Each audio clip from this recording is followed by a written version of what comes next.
You end up fighting Renoir, and you beat him. And after that, which is a hard fight because he keeps trying to banish your party members I was like, bro, yeah, berserk mode. He's summoning avatars. I'm like, bro, can you say less about how OP you are? Say less, my guy. Like, look, I know you just woke up, chose violence and God mode at the same time, bro. I ain't ready for that. Anyways, I had to take difficulty down, spanked him, got him out the way. Hey, this is David Hayter. You may know me as the screenwriter of films like X-Men, X-Men 2, and Watchmen, but you probably know me best as the voice of Solid Snake from Metal Gear Solid. And you're listening to Hawaii's #1 podcast, the Kasanova Podcast. Kept you waiting, huh?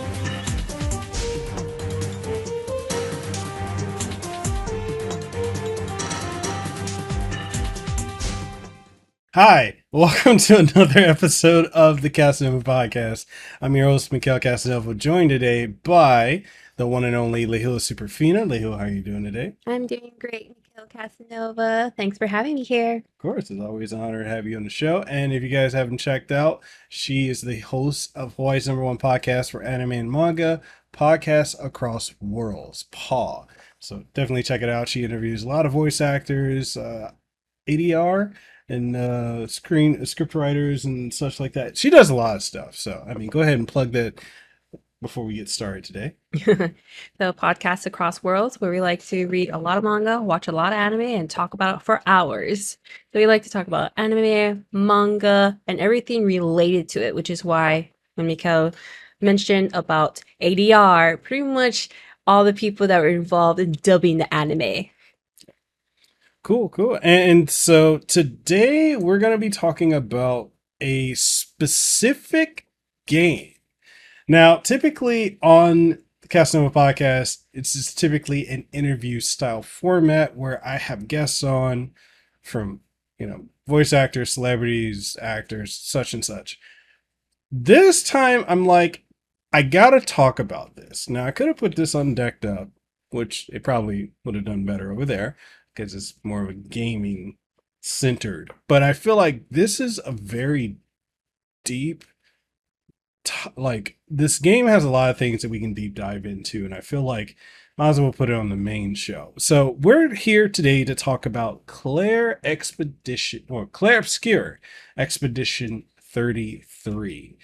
Now, this game was created by Sandfall Interactive. It, at the time of this recording, today is Thursday, May 8th. The game has not even been out for a month. It's already been breaking records left and right. This is the highest rated game on Metacritic. It is the highest rated RPG of all time on Steam.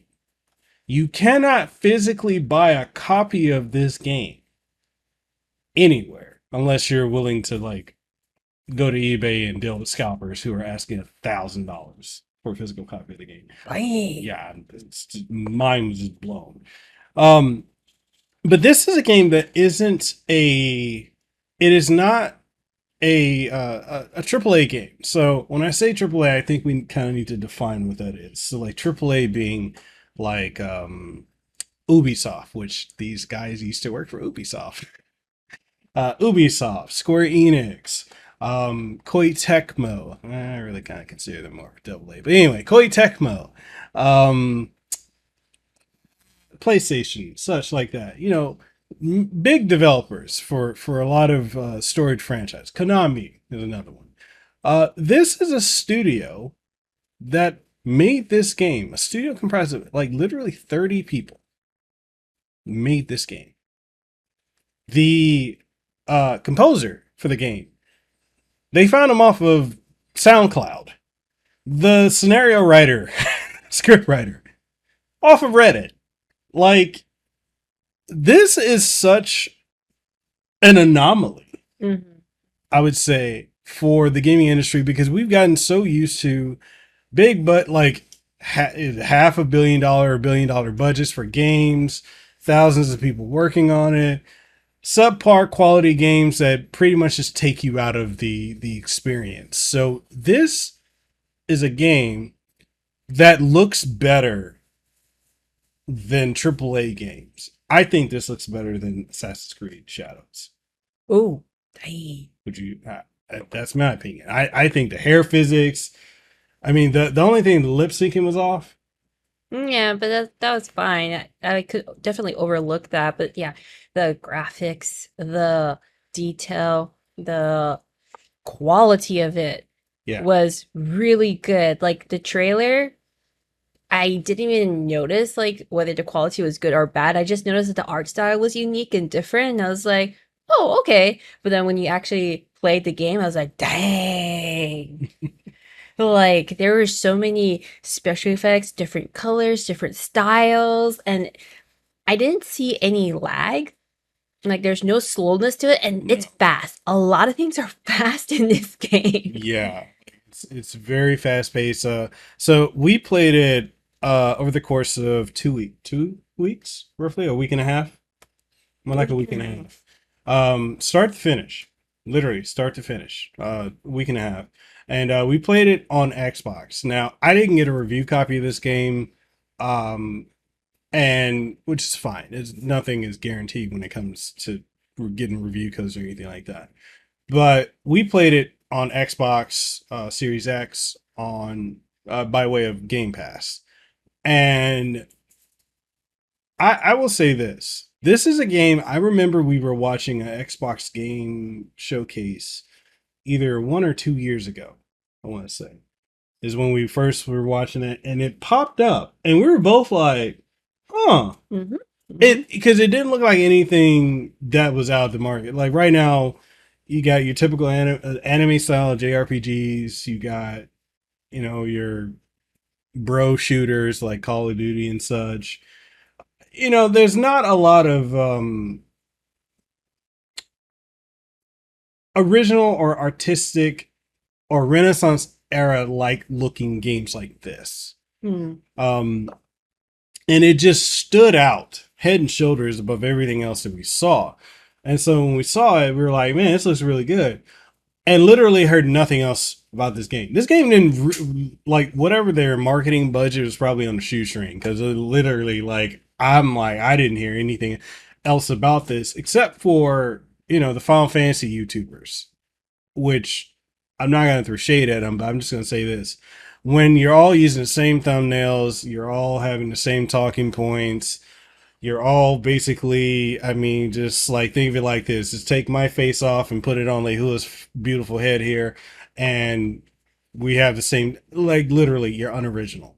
No shade, but I'm just saying. So because I see with them and like a lot of content creators, I'm not trying to throw grievances or anything, but there's a lack of trust I have for other fellow content creators because I see, and you see it too, where there's a lot of people who literally hop on any trend, any topic that pops up, even if they don't care about it, they ride it for the sake of engagement farming. And because I've seen them do this, and I've met all these same creators too, because I've seen this, and I've been in Discords with them, and I've seen with every game that came out, from Final Fantasy VII Remake, Final Fantasy VII Rebirth. They did the same thing with the Mana game you were playing. Oh, yeah. Mm-hmm. And then they dropped that because it didn't sell well. So this was the next game that they were really, really hyping. So because of them, and this is stupid on my behalf because I'm not typically one who follows crowds, but literally because of them, I did not want to have anything to do with this game. Like literally, they were hyping it. I'm like, I don't believe it because they were talking about it. I'm like that too. When Yeah. something gets overhyped, I'm like, Right. And it's like we understand it from the perspective of both being the content creator and also being the fan looking at the news and everything of things coming out. So long story short, I didn't believe them when they were talking about how good the game was. Now the gameplay when we saw it on that showcase and the 1 or 2 trailers before, months before the game came out, we were like, yo, this looks really good. mm-hmm, It looked really good. But then when I kept hearing the hype, I lost interest in it. Nonetheless, we played it. And this is what we did.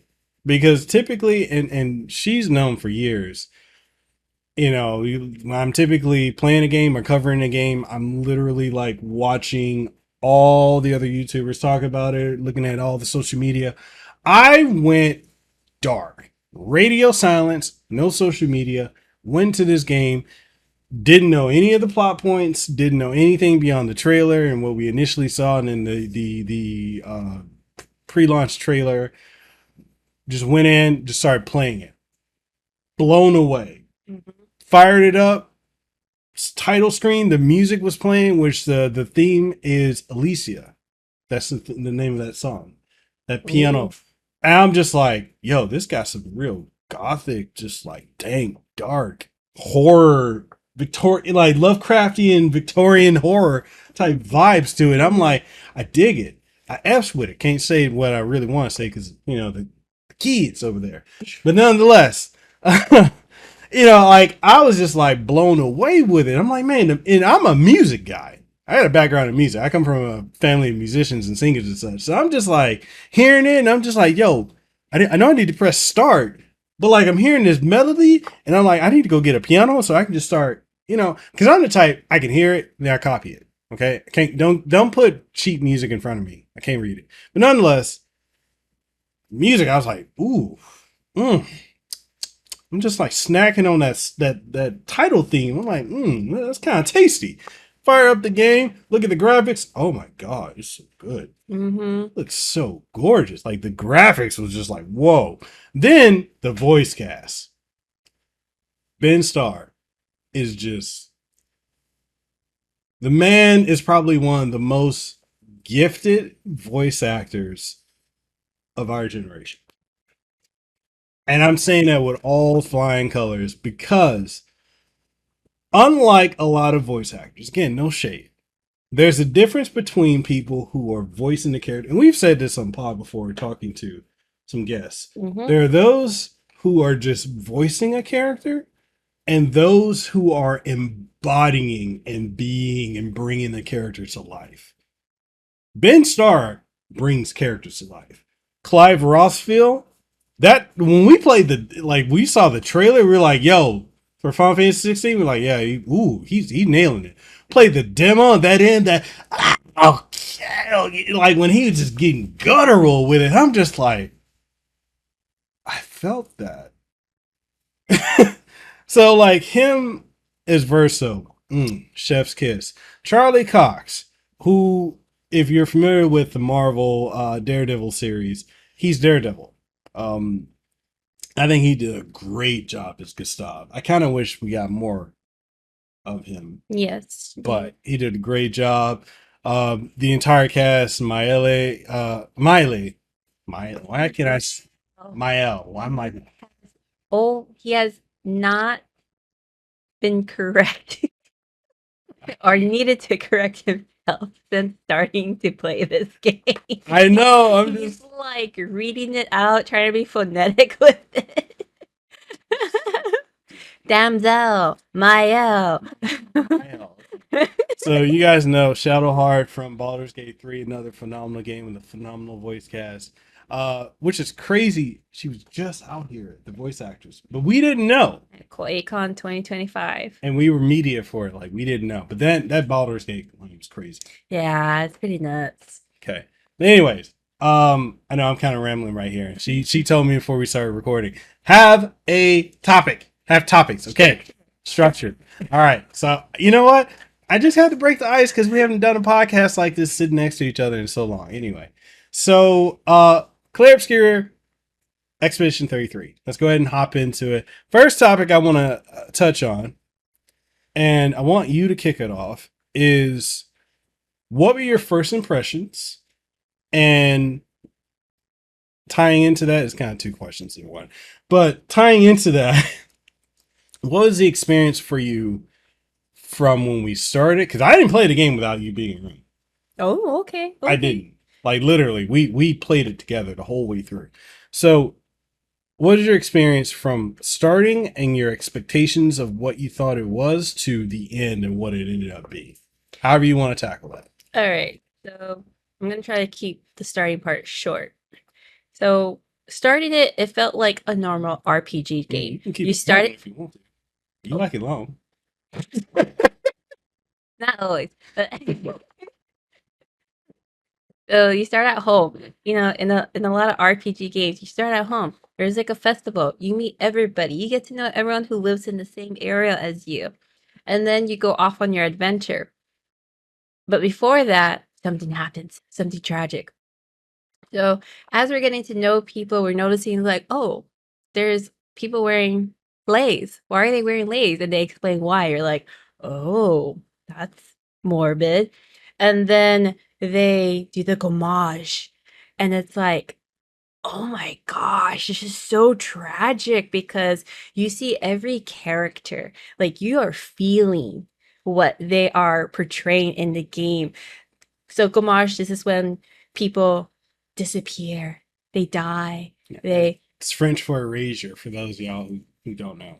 I had to look it up too. and it erase. They get erased, and it's beautiful. They turn into petals, and that's where it relates to the leis. They're wearing the lei, the flower garlands, and they get erased into those petals. So it's like, oh my goodness, you're like conflicted. It's like, this is so morbid, but it's beautiful. And then you see the different characters, you see adults, you see them saying farewell to their loved ones, you see children, they're holding hands with their parents, and their families, your parents just get gommaged away, and they're like accepting it, or like it's the way of life, and they have like this loss. You can see that they look lost too. So it's like, whoa. And then you get prepared for the expedition 33, and you see like people looking hardened, like they're about to go out to battle a war, like this is going to be their last adventure. And a lot of them are saying like, yeah, I'm going to die next year anyway, so yeah.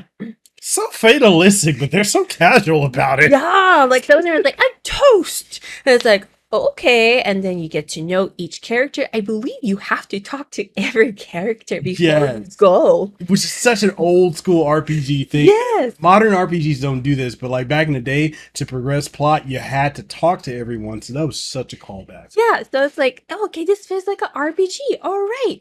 And then you go on an adventure, and then you're like, all right, let's go. And you land, and it gets dark.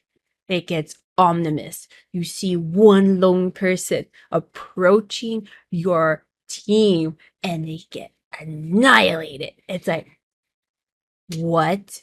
You just made me get to know each character. I forgot about that. It did. It totally made you like start knowing all the people of Expedition 33. And you over here see this old guy who's older than everybody there. You over here like, wait, Yi? And he's over here like, no, Yi. And the other thing was they were all like, he's old. Because with the gommage, people are dying at that age. Yeah. So 34 people age 34 died. So 33 people are going to die. So this person is much older than 33. And they're like, how's he still alive? He's old. What? And that was the first thing they thought about. And then gone. And they're just like, retreat! You're just like, oh my goodness. And you have no idea what's the next thing, because we saw the trailer. We saw some like peek of the game, and you're thinking you're going to play with some other players, and then you just found out that they all got annihilated. So you're like, am I supposed to find my comrades afterwards? Like, what? So that was my first impression. Yeah, like it went from like, it was already kind of dank, dark, fatalistic, but there's a little bit of optimism. Like, when I say a little bit, I'm talking about like, I know where the optimism were. So at their hometown, what's it called? Lumiere. So one of the characters, Gustav, he's kind of like, you're in his point of view. He has apprentices, and he doesn't have arms, so they make him an arm. And it's a gift for him. He's an engineer. He taught them that. And then they also gift him a diary, a notebook for him to like write in his, as a journal, his adventures. So when he comes back, he can give it to them and tell him his stories. Yeah. So there's like that optimism of like, you're gonna come back. Yeah, we're definitely gonna see you again. And then we saw that scene with that old man, Renoir, however you want to pronounce it. It's like, oh. And the way, okay, Mekel said we're gonna do spoils. You get eaten! Yeah. You die! You get eaten! And it's like, huh? It's like, we just started. Yeah, like if you're wondering like what does this scene look like how does it go to that dank and dark, think of like D-Day. Like they literally landed on the shores ready to go to war and just got wiped. Like this, I mean, closest comparison, any of y'all who play Final Fantasy 14, think of doing a raid and you don't know how to play your role. And you just, the whole team just gets wrecked. Yeah. And so then you're still Gustav. You wake up. And then you are reunited with a comrade and then you explore. And the whole goal of this expedition was to defeat the Paintress, to stop the Gomages. But now there's just two of them. And now they're trying to find other comrades. And from there, it felt like, that typical RPG. You're going on an adventure, you're going to collect your comrades to get stronger and stronger. And mind you, these enemies were hard. It was like, was I nerfed? Every time I go into the battle, I'm like, man, I don't know if I'm gonna make it. But I think that was intentional. I think that was intentional to put you in the shoes of them. Like not knowing what to expect, not knowing the tactics to use. And like literally, if you're not on it with like most RPGs, you just select, defend, attack, magic, items, and you kind of just sit back and wait for the turn to come back around. This one basically borrows the battle system of Persona 5 mixed with Final Fantasy X. So you have your turns, but the thing is, yes, you select whether you're going to use items or skills or attack or flee or cancel your turn and just skip over to someone else. Yes, you can do all that, but it's dynamic combat. Now, what I mean by that is you get attacked, you can dodge, or you can just take it. Just take it straight up. Parry. Just get into it.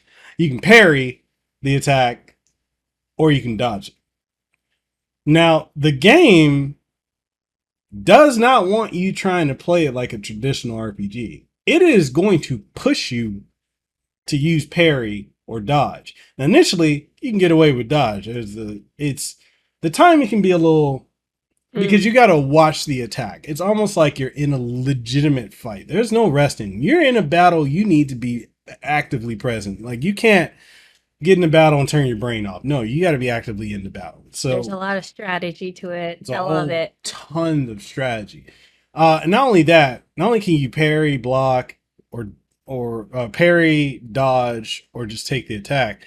Now you also have the ability to pull out, well, if you're Gustav, his gun, or Lune or anyone else, you can use their magical abilities and shoot, which eats up AP every time or ability points. So it's really like, whoa. Like there's so much you can do, and there's a benefit to shooting. Basically, when you shoot, it's kind of like a third-person shooter. You get a reticle, you can use the right thumbstick, or if you're on PC, use mouse, move it around to specific parts of your enemy. Now, it doesn't matter. In most cases, it doesn't matter where you shoot the enemy, except for certain ones have specific weak points.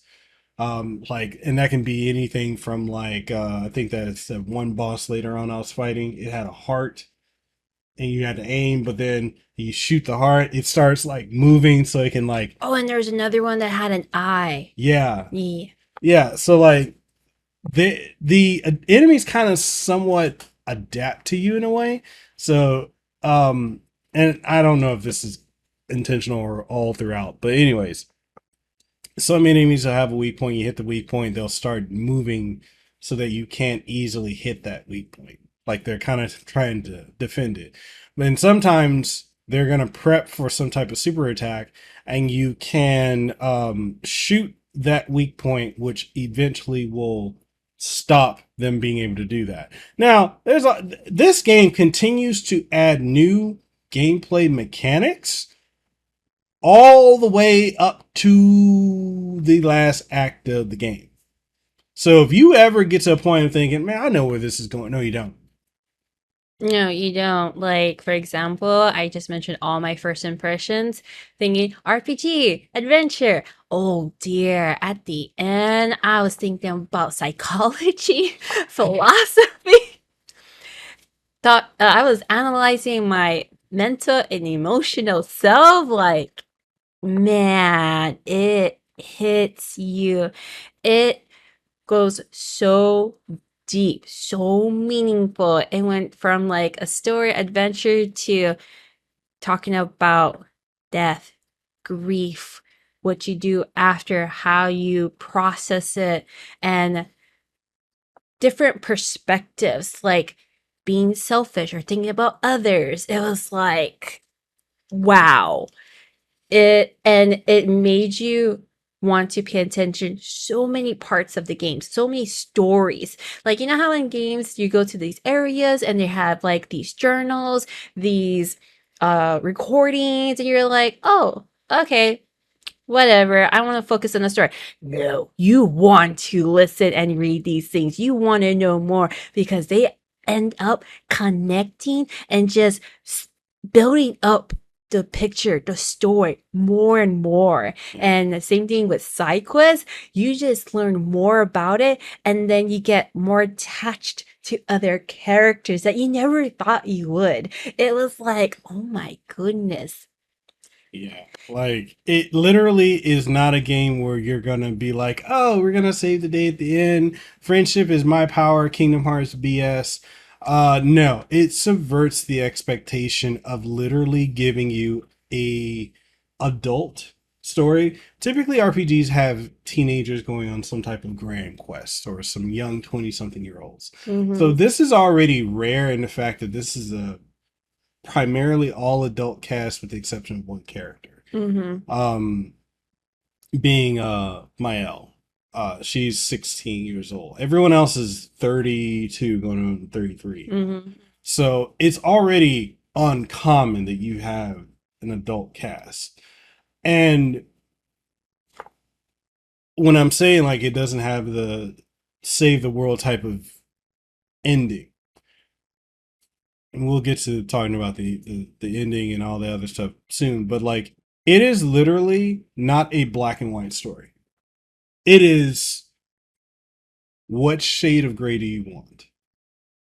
Ooh, and that matches the theme of the game. Yeah. So for those who don't know, you're wondering like, oh, okay, Clair Obscur, what does that mean? That's French for light and dark. Another translation for it is balance, and another translation is twilight. And so it is Clair Obscur is, and I had to do some research on it. So basically Clair Obscur is a method for literature, art, and filmmaking and storytelling that was developed in France in the Renaissance era. But it really came to prominence in the, I want to say either 18th or 19th century onwards.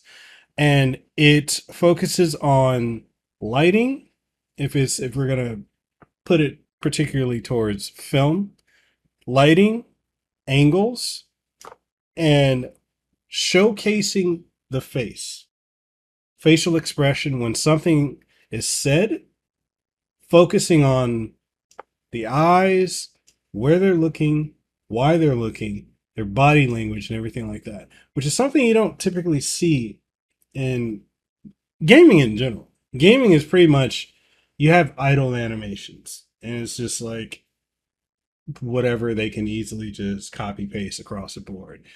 When you're seeing cutscenes where characters are talking, and I'll particularly mention Verso because he's the most expressive with saying very little. When certain conversations are had, you know something's up with him. He's got that. We in Hawaii say squirrely. Well, he's acting all squirrely, but he's got like the shifty eyes. Like he's just like he's facing away and he's like looking on the side. yeah, and like his body language to things. He'll turn away from the characters in certain points. You know, when like they're learning stuff, but you know he knows. Mm-hmm. So he just is like, I'm going to just turn. I'm going to look this way. I'm going to do this. Like, this is a game that doesn't like, and I think this is a problem a lot of people are having that I'm seeing on Reddit, where there are people complaining about the plot because they're saying it's hard to follow. And I think it's hard to follow for people who are so used to media that tells you everything. Tells you what you're supposed to think and that's a societal problem we're having anyway, overall. But this forces you to think on situations, on characters, on the scenarios, and come to your own conclusion with the information that is presented to you. Now, it's something that a lot of people, I would say, in this social media era are very uncomfortable with. I think a lot of people now are just very uncomfortable with having to think.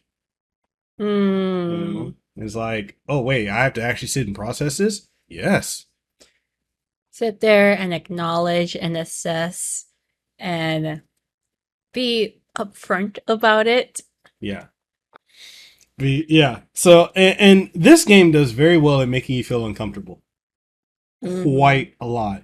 And downright making decisions that, for me, as someone who grew up playing RPGs in the 90s and early 2000s, a lot of the decisions, even back then, were kind of shocking, but like, we loved it. Whereas now we have a more sensitive generation of people who it makes them feel uncomfortable. Such as, like I said, I don't care about spoilers on this podcast, but as an example, Act 1 ends with Gustav getting killed. And, well, I was supposed to say Gamache, but he wasn't Gamache. He was not Gamache. He was murked, right? Mm-hmm. And that scene really, like, you had a feeling, because you just fought this boss back to back. That was another thing. Bosses having 2 phases. Some having 3. But anyways, you fought this boss 1 phase, and then after a cutscene, 2nd phase. You beat the 2nd phase, and that boss whooped my ass. He beat me like I was a redheaded stepchild that owed him lunch money. Mm-hmm. Just beating me down. Anyways, so you defeat him or it or whatever it is, and then you have you have Ciel and Lune jump off this cliff down to the bottom, and they're prepared to go further with their expedition. Mm-hmm. And then what's left is you got Mael and Gustav on that cliff, and they're just talking to each other, but it's too quiet. The camera angles, and you're over here like starting to see Mael is having little flashes of stuff, and the Clair Obscur with the lighting, things go black and white, and you're like, what's about to happen? And then Gustav turns around, looks at her like, what's going on? Boom! And it shifts to her face, and you just see the blood splatter on her face. And I'm like, we were sitting next to each other. We were just like, what? huh? And then, like, he turns around and then he starts fighting Renoir, the guy that you saw at the beginning who was just offing people from the expedition. And I'm over here in my head, I'm like, my guy, Gustav, this dude wiped your whole platoon. You think you about to solo him? You think you Jin Woo from solo leveling? No, my guy. That ain't happening. But he goes and he fights him. And it's a losing battle because no matter what you do, you basically think of it like this. Think of it like this. Dude's a Cybertruck. And you're attacking him with this. You ain't doing nothing. And I'm just over here like, man, this is... But that goes back to the bleakness and futility that the game world and vibe gives you. Mm-hmm. Then, after the battle ends, you get another cutscene, and you see Gustav just bloodied up, and he turns and looks at Mael and says the iconic line. There's so much depth to this line. For those who come after. Right? And then he says it with conviction, and in midway of saying it, there's uncertainty. And then he turns around and looks at Mael, and he's like, right? And then Renoir offs him. And you're like, did that just happen? I remember I looked at it, I was like, Nani? Nani intensifies.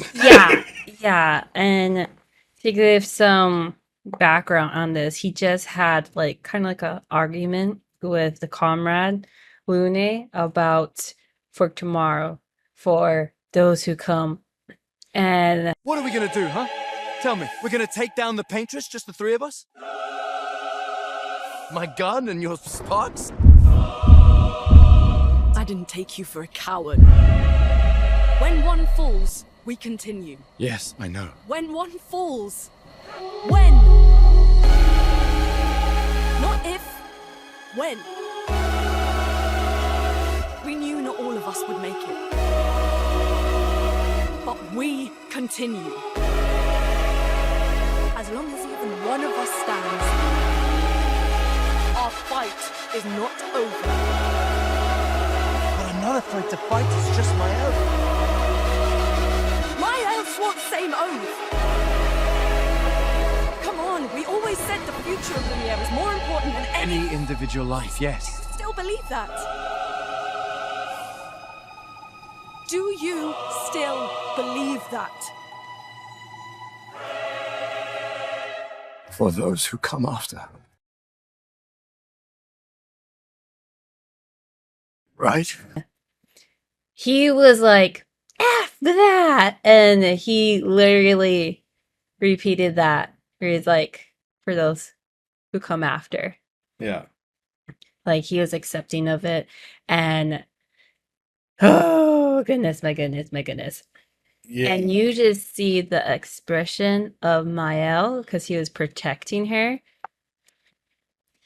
And, you know, it is like heartbreaking. Like I said before, you feel the characters and what they're portraying. She was very attached to him. She viewed him like a father, a brother, and she just saw him get offed again. Yeah. This is not the first time. Yeah. Yeah. It was heavy. Like, and this is going back to what I was saying about like the graphics are better, I think are better than other AAA games that are out because Oh god. the facial animations, you felt the sheer horror and just distraught the helplessness Mm-hmm. that Mhm. Mael was. You saw all that. Mm-hmm. And you can even like feel her like kind of get frozen and shaking at the same time. You know how like you're so shocked, like you're just frozen, you don't know what to do. You're like in that moment and you're just like trying to think, but you can't. Like you totally see that. And you see like her eyes. Yeah. The eyes are so expressive. It's so impressive. And then who comes afterwards? Right as Renoir is about to off her, Verso. And you're like, who's you? Yeah.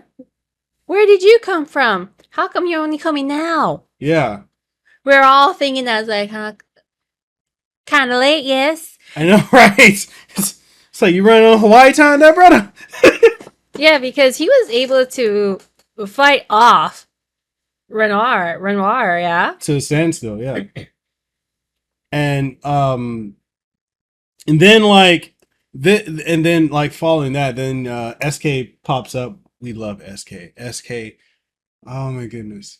SK is a character that we had to find, and he's known as the most powerful gesture. What is he? Gestural. Yeah. Yeah. Is he what? And he's Is it just true? I don't know. I can't tell. But anyways, he's super powerful but so lovable. Yes, he is. He is like, wee. And woo. If you play the game, you'll get that. And so there's like also that duality, that light and dark, that Yes. optimism, that morbidism. It's like Yeah, and like, so at that point, I'll say this. This is where like the subversion of what you expect a traditional RPG to be. When Gustav got killed, that shifted everything. yes, and that was the end of Act Act 1. You're just like, well, that was an ending to an act. Yeah, and it's like, because RPGs don't typically kill off a main character that they spend time having you bond with. Now, there are two other times that's happened in an RPG within the same turn-based RPG genre. The original one was Niall from Phantasy Star 2. And she was the character you have from the beginning of the game, best friend of the main character. At the end, gets killed off. Final Fantasy VII had Aerith, or Aerith, if you back in the day, it was Ares. But Aerith got killed off at the end of disc 1. And you're like, you don't see that coming. And you spend all this time grinding, leveling up her materia, equipment, getting her limit breaks, gone. Like, what? Mm. If you're like me, you probably use a Game Shark and just cheat and put her back in the party. Nonetheless. But they don't typically go to the extent of doing that to kill off a main character. This did not have, and it did everything to make you love Gustav. Mhm. Like, you got attached to him. He was like, while you had like the other characters like Lune, who's just very serious and stoic and about the mission. You had CL, who's more whimsical and just kind of does her own thing, but she kind of goes along to get along. Mhm. You know, she's kind of like the heart of the group, and Mael is the young brash kid, and he is like the glue that keeps everyone together. He was a leader. Yeah, which his name we looked up is was it Normatic? I forgot what it was. But it basically means like royal staff or something like that, fitting of a leader. It was Russian, I believe, and it was Staff of the Gods Yes. leader. Yes, and so like now that he's gone, now that we realize the stakes are that high, to when Renoir shows up, that you know that things are about to get serious. I will tell you this. I have not quaked in my sandals. I would say boots, but I wear sandals out here because it's Hawaii.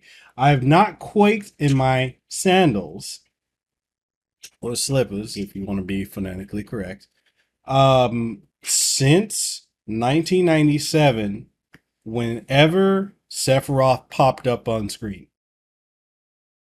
Anytime he popped up on screen, which there's a lot of Final Fantasy VII crossover. There's actually an allusion to or homage to the Meteor logo for Final Fantasy VII in Monaco's area. Oh, Literally to the T.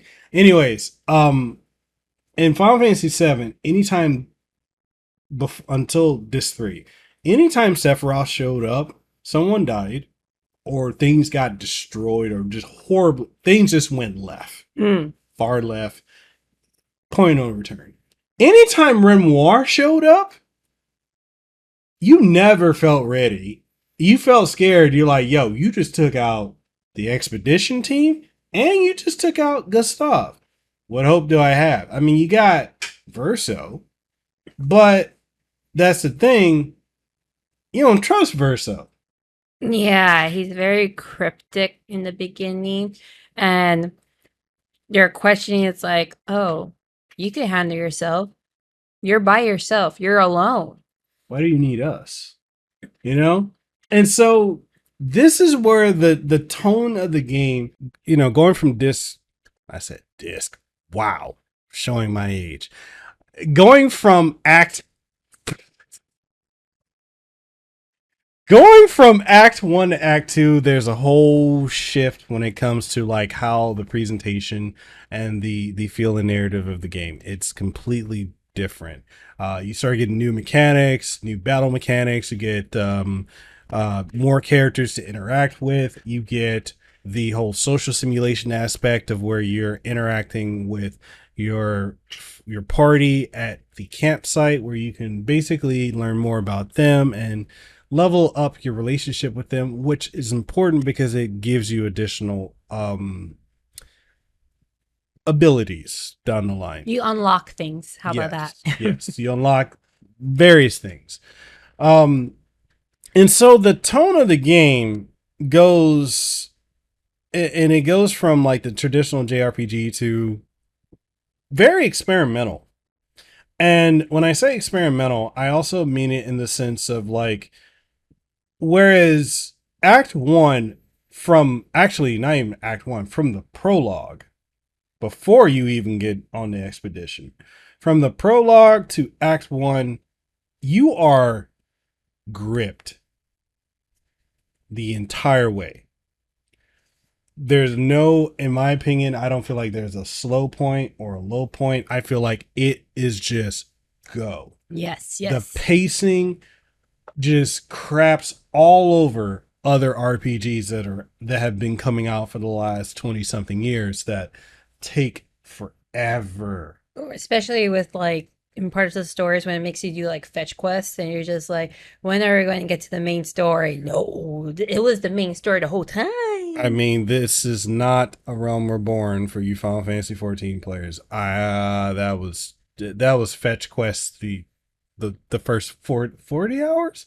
I don't remember. It was so long ago. I don't want to remember that. And it kind of also reminds me too of like my issues with Persona and how the prologues just take too long. Look, I'm almost prologues, that's why. And in Exposition 33, no, that is not it. You're like, here you go. Yeah, and like if it does need to throw a tutorial, it throws it in the middle of a battle. And it preps you beforehand. It doesn't give this long-winded. This is why I don't know. Maybe this is an age thing and just not having a lot of time because I'm almost 40. That could be it. But like, I feel like this is a game that respects your time. Now, I say that now. Act 2 shifts tonally, and also when you have to start going up again, like it flows very well, from getting Monoko and, dealing with Francois and SK and Noko and the Gestural Village and all the other stuff. Like it flows very well until you have to go up against the two axons. Oh, the axon. Yeah. The axon. That those two experiences, going through those two dungeons, which this is, when I say this is like a love letter to old school RPGs, I mean that in every sense of the word, meaning you gotta wander around, like make your own map. This is like some There is no map. this is There's like no map. this is like some old like dungeon crawling. You know, you need to pull out some graphing paper and like like map out where you've been, and like this is so old school is that, and it intrigued and annoyed the heck out of me. Mhm. And I say that because like when you go to this, I'm also further irritated because I did the axons in the wrong order. And you can't tell what's No. the right order. And to defend him, the one that we went to was the closest. Yep, it's the closest You one. You need to go to the one that's right next to you, right? I went up against the axon, that the mask guy, and I had to take the difficulty down. I was getting Act 2 at a certain point was just bodying me over and over, and I'm like, bro, I don't know what to do right now. Yeah, it was not fun anymore. It was not, and especially because it pushes you to need to not even really dodge. It pushes you to do the parry. Parry. And the thing with the parry is you either have to see it, like watch the animation, which sometimes is hard to keep up with the animations of the enemies because they can blend into like the back, not really blend into the background, but like there's so much grays and or browns or greens, and sometimes the enemies are that color. So sometimes like I had to turn on colorblind mode at points because I'm like, bro, what? And the timing too, like sometimes they were really fast, and sometimes they will like fake you out by going like, "Oh, nope, I'm holding back." And Yeah. then swing. And like the easiest way, which for me was the hardest way, is listening for an audio cue right before they hit you. Now, when you got a 4-year-old running around who just keeps talking, I love her, but like it was at a point where I'm like, I literally said it. I'm not having fun anymore. Yeah, you did, but you've pushed it through and you figured out what you had to do. There was a lot more extra steps, which they don't tell you. Nope. There's no instructions. It just says, go here. And then you're there, and you don't realize that you're supposed to go to point A, B, and C before you go to D. And it's like, Oh, I forgot about that. Yeah, with the mask axon, you have to go and defeat the 3 masks that it briefly shows you when you first get to the island. And I'm like, I'm supposed to remember that old school RPG mentality. So you're supposed to go to each, was it happy? it was joy, sadness, and anger. Yes. Now, I skipped all that because the first enemies in each of those areas just bodied me. So I skipped that. And mind you, there's no map. No map. And you know, when we first enter, there's that, was it Neveron who shows up? And then a entrance opens up. You're like, oh, I'm supposed to go there. So you go there. And then you're exploring. There's no map. And then you get to one of the masks, and the enemies are so challenging. You're like, never mind. I'm not going to go here. Yep. Yeah. It didn't say we had to fight them. No, it didn't. And then I literally just went straight to the final boss, the boss of the dungeon. And he had I got him down. All right, I beat him down. It was a struggle. He would heal himself. Yes, he would heal himself constantly. I beat his first form.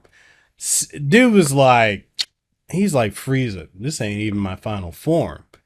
Then he came back stronger. Then he had the 3 masks helping him, which it got to a point it was ridiculous. He kept putting shield on himself, so you couldn't do any damage, and he could stack the shields. He was cursing you, so you couldn't use your skills. He constantly cast a regen on himself. So like it got to a point, I think I was battling him for half an hour, and I'm just like, this ain't working. And then I ain't got no shame, man. I pulled up my phone. I looked it up on Google. You know, hey, the game needs to respect my time, okay? I'm investing time into it. So, like, I ended up figuring it out. It said, hey, you need to go defeat the mask so you can have an easier battle. Went fought the mask, which the masks are not easy either. But I went, and I think it took me an hour. Oh, and also to note with that, every time you beat a mask, you got a weapon. Yes, you got a weapon and pictos. Yes. Which- So you were rewarded too. Yeah. And it prepped you. It prepped you. So by the time I did all 3 masks and then went back to the boss, I think I bodied him in like 5 minutes. In the first round. In the first round. The second round was a little bit, it was nowhere near as hard. It was more challenging than the first round. But I was able to withstand it. Yeah. Oh man, you got your revenge. I fully got my revenge on him. And so, like, then you get a cutscene and everyone's like being tormented. It kind of like when you first got to that island, it felt like a horror movie, like a horror theater. It was super scary. You saw masks around, and mind you, they're not small masks. They're part of the terrain. So Yeah. they're part of the mountains, the cliffs, and you just see them with different faces. And some of them like had their mouth open, and you like walk into it, but like, is something supposed to happen, or is it going to like eat me? And so it was so eerie. It was almost like, is this symbolic for something? Like, why is this here? What is this representing? Because each area kind of like had its own theme. Yeah. Yeah. And it was all color coordinated too. And then, like, so after, the cutscene, after you beat the second phase, everyone's looking like they're in a lot of pain. And then the next thing you know, CL is able to take off the mask and destroy the axon. You're like, Yeah, she was able to resist it. She was like immune to it. yeah. And then you're like, why? Yeah, and then you start raising questions like, why could she do that? That was And so then special about her. And then it pivots back to Verso and his facial expressions and body. And you're like, this sucker knows something. Mhm. You know? And when they met up with Monaco, Verso had to convince him to join them. And he said she looks like her. He doesn't mention who he's talking about. And in this scene on the Mask Island, you're thinking, is that who he's talking about? He's looking at her pretty long. He knows something. Like, there's a lot of mystery of this. Yeah. And it slowly reveals itself, but very slow and very well. Yes. A wonderful pace. And so you're just wondering what's so special about her. What abilities does she have? What connection does she have with the masks? You know? And then later on, you kind of analyze on the whole joy, sadness, and anger. Like, what did that represent? And then it kind of comes back later on, that theme. Yeah. And it's funny because that axon says, we all wear masks. And I'm like, that broke the fourth wall because it's so true. And if you don't understand what we mean, think of it like this. People put on certain faces based on who they're with and what environment they're in. We all wear masks. And it led into, which also, because he also says what's beneath the mask. And if you're a Persona fan, what's the main chill theme for Persona 5? Beneath the mask. What is the whole thing with Persona 5? Mask. What is persona? Etymological origin of persona is Latin, which means mask. So there's a lot of depth in that. Now, then we went to the second axon, Siren, or Siren. And wasn't as hard. The enemies were more annoying. Yes, they had curses. Yeah, they would constantly curse you. So basically, cursing you would allow them to make your character would go into this. If you play classic RPGs like a berserk state, and they just attack or a confused state, They had a lot of debuffs. yeah, they would get debuffed, go in like a confused state, and then attack the other party member, and it was just annoying to deal with. The enemies are relatively weak, but you had to contend with that. Some of them you couldn't even hit. Mm-hmm. You had to shoot them. And really, that was also the game forcing you to learn the parry. Because if you parried them trying to curse your character, it immediately killed them. Mm-hmm. But that's the game teaching you how it wants you to play it. Mhm. So then not really a whole lot to dive into with Seren other than like you get to the end, you fight her, and the only person really not affected by her is Lune. Mm-hmm. And then you see like Lune's parents and whatnot, and you're like, wait, what? Why is she able to? Resist. Yeah. And it again pivots back to Verso. And you're like, where is this going? And I kind of skipped over this. I know we're just at this point we're covering each act, right? Mm-hmm. Anyways, before we got to the two axons, we went to Old Lumiere. Oh, yes. And there is when we got major plot twists. Because you came upon this manor. You're like, this is random. We were looking for clues to the heart of the paintress. Yes. Because the only way to defeat the paintress, according to Verso, was to find the heart and destroy it. And how did Versa know this? Mm-hmm. Mm-hmm. So, anyways, there you run into Renoir again. Mm-hmm. And then I'm again shaking in my slippers. So you run into him. And then there's also, you see a girl with white hair and a mask covering half of her face. Mm. And then you're like, who is this girl? Why does she look like Maya. Mael? And then you see also behind her is this faceless specter-like being with flowing hair. And you're like, who is that? Mm-hmm. And you have all these questions. And Versa leads them to the manor. And who opens the door to the manor? Mael. It opened for her. Yep. And Versa's like, I knew it was going to open for you. And You're he's like, like, how'd you know? yeah, it's like, it just, like, that whole thing is just raising question after question after question. And, like, whatever you thought you knew, you don't. Like, it's just, it turned everything on its head. And the game continues to do it all the way up until the end. Now, I've seen people, and I know I'm jumping off topic, a little tangent I just want to dive into. There's a lot of people that keep saying that the story completely shifted when you got to Act 3. Everything was different. It didn't follow the cohesion. The story just went a different direction.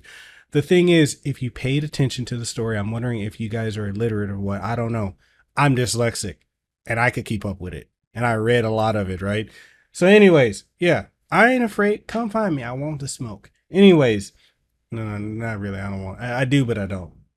I itching for it, but I don't really want it. But anyways, the story from the minute you got off of Lumiere and you got to the beach and all the stuff started to happen, from that moment, the story has been subverting itself. It's been shifting slowly, Mm-hmm. but it's been shifting the whole time. If you're not paying attention to it because you're focusing on the characters, that's on you, boo-boo. That is not the story, the fault of the story. Because I know a lot of RPGs are just what you see is what's going on and maybe a little things in the background. No, everything is in motion. Mhm. Everything. In many places. Yes. So anyways, moving past the manor and kind of going back to you after you defeat the second Axon, then you go to the curator at the camp. He forges the sword that allows you to break the barrier to get to the paintress. Now, you head to the paintress and things get weird. Yeah. It gets like you're thinking, oh, like when we got there, we're like, oh, okay, I guess this really is a short RPG. We're at the end and we're about to, go fight the paintress and end this and wrap it everything up, get the credits roll. Hey, we completed another game. Thank you, Game Pass. Nope. You get there and you start a battle with the mannequin / who you think is a paintress, who all of the media, the trailers, everything, even the box art makes you think the long white haired thing that's doing that. You're supposed to think that's the paintress. Yep. That is not the paintress. That is not the paintress. You go to fight, and it even says it's the paintress. And that's a lie. It's a whole lie. The game lies to you with that.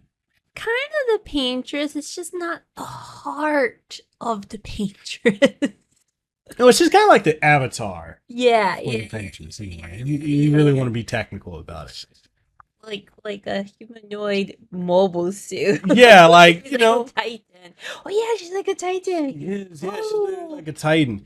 And so like you're thinking, okay, we're gonna fight this. I don't know how we're gonna fight this thing, but we got the sword, so we're gonna be able to do damage. I remember I went into the battle without Mael in the party, and I was like, wait, I'm not doing any damage. And I reloaded it and put her in the party. Still wasn't doing damage because every time you tried to attack her, it kept saying she isn't interested in fighting. Mm-hmm. And you're like, what's going on? And then something happens and you get to go inside the monolith. A figure appears and opens a portal. I forgot that little detail. Thank you, Lehua. Anyways, so you go inside the monolith and things get really weird. You're inside the monolith. It's like you're in like a pocket dimension. Yeah. Nothing like the rules of gravity, physics, all that. Nothing makes sense. It's abstract. It's all over the place. You don't know what to expect. It's almost like the world you're exploring all in one place, but weirdly ordered. Yeah. It was like a dream. Yeah. And then certain areas it would just go black and white out of nowhere. Mm-hmm. And it's just like, it's really, the whole thing is just really, really, really, really weird. And then like you start seeing spectrals or of like ghosts. And you're like, wait, who is that? Wait, is that the paintress? Wait, that's Renoir. Wait, who's the little boy? Mm-hmm. Who's that? Mm-hmm. Who's the girl? And then you get to one where you see, wait, there's a little boy, there's a girl, there's another girl. Right. So the part where Mekel was talking about there's a twist, when you're at the manor, you learn that Versa is Renoir's son. And throughout the story, Renoir talks about having a sister. So when you get to this part, you see a couple. You're like, okay, that's Renoir and the wife. And then when you see the kids, the little boy, you're thinking that's Versa. The girl, that's the sister. But then you have another girl. You're like, what? Yeah. There's another sibling. Verso, you didn't mention this. And he never addresses it. He never addresses it in that area. He never addresses it. And so like you keep going and going, and then you get to a certain point where you end up fighting Renoir and you beat him. And after that, which is a hard fight because he keeps trying to banish your party members I was like, bro, yeah, berserk mode, he's summoning avatars. I'm like, bro, can you say less about how OP you are? Say less, my guy. Like, look, I know you just woke up, chose violence and God mode at the same time, bro. I ain't ready for that. Anyways, I had to take the difficulty down, spanked him, got him out the way, and then after that, you see the curator pop up, and then he says to Renoir, says to the curator something about the it was about Verso, your dead son, something about your dead son, and then you're like, what? Yeah.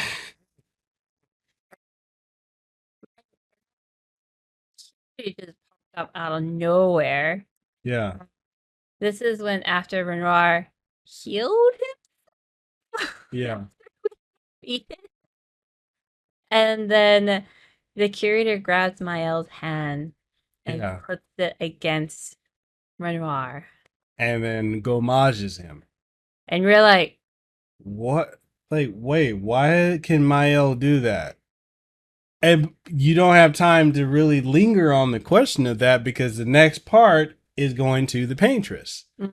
Then you get to her, and then she's weirdly nice, like, oh, you're here, something like that.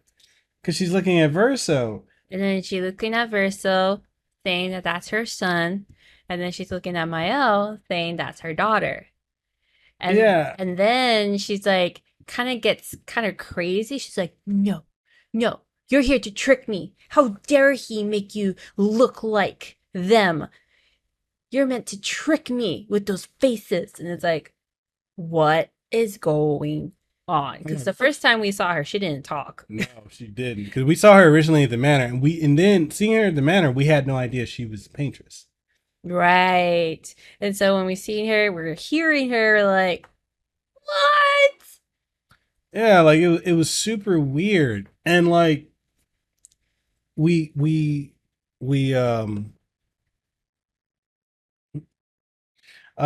on to sorry, or kids in the back. Anyway, so we went on to fight her, and we beat her, right? There's a whole lot in between, but we end up beating her. And then she starts up another round, and she starts healing us and casting like shell, regen, all this. And I'm like, what? What's going on here? And I keep whacking on her anyway. Then we beat her. Verso holds her. She looks at him and says, why? And we're like, wait, why are you trying to make me feel bad about it? You're the bad guy. And Verso is being caring. Like you can see on the character's face that he's concerned about her. Like you're seeing all kinds of emotions. Like you see like victory, you also see sadness, you see guilt, you see peace. There's so much going on, and he's comforting the paintress. It's like, it's going to be okay. Yeah. And then you get to after that you start seeing the fracture in the sky, which we didn't even touch on the fracture, but because that's subcontext we can touch on when we go back to the themes, because I'm not going to dive too deep into it now. But the fracture in the sky starts disappearing. The world looks like it's restoring itself. Everyone's all happy. You feel good inside. Then you skip over to Lumiere. Everyone's like happy. Celebrating. At the distance, you see the monolith. The numbers are gone. The numbers are gone. Mael gives the expeditioner journal, Gustave's journal, to the apprentices. They're in disbelief and just shocked that he's dead. They drop it. One of them drops it and runs off. Then it pans over to Verso sitting at the docks reading a letter. And you're like, what is this letter? And this letter is from Alicia, the girl in the mask with the white hair. And there is, as he's reading it, that's when you hear the voiceover, which is the same voice as Mael. And you get the plot twist. Mael is Verso's sister.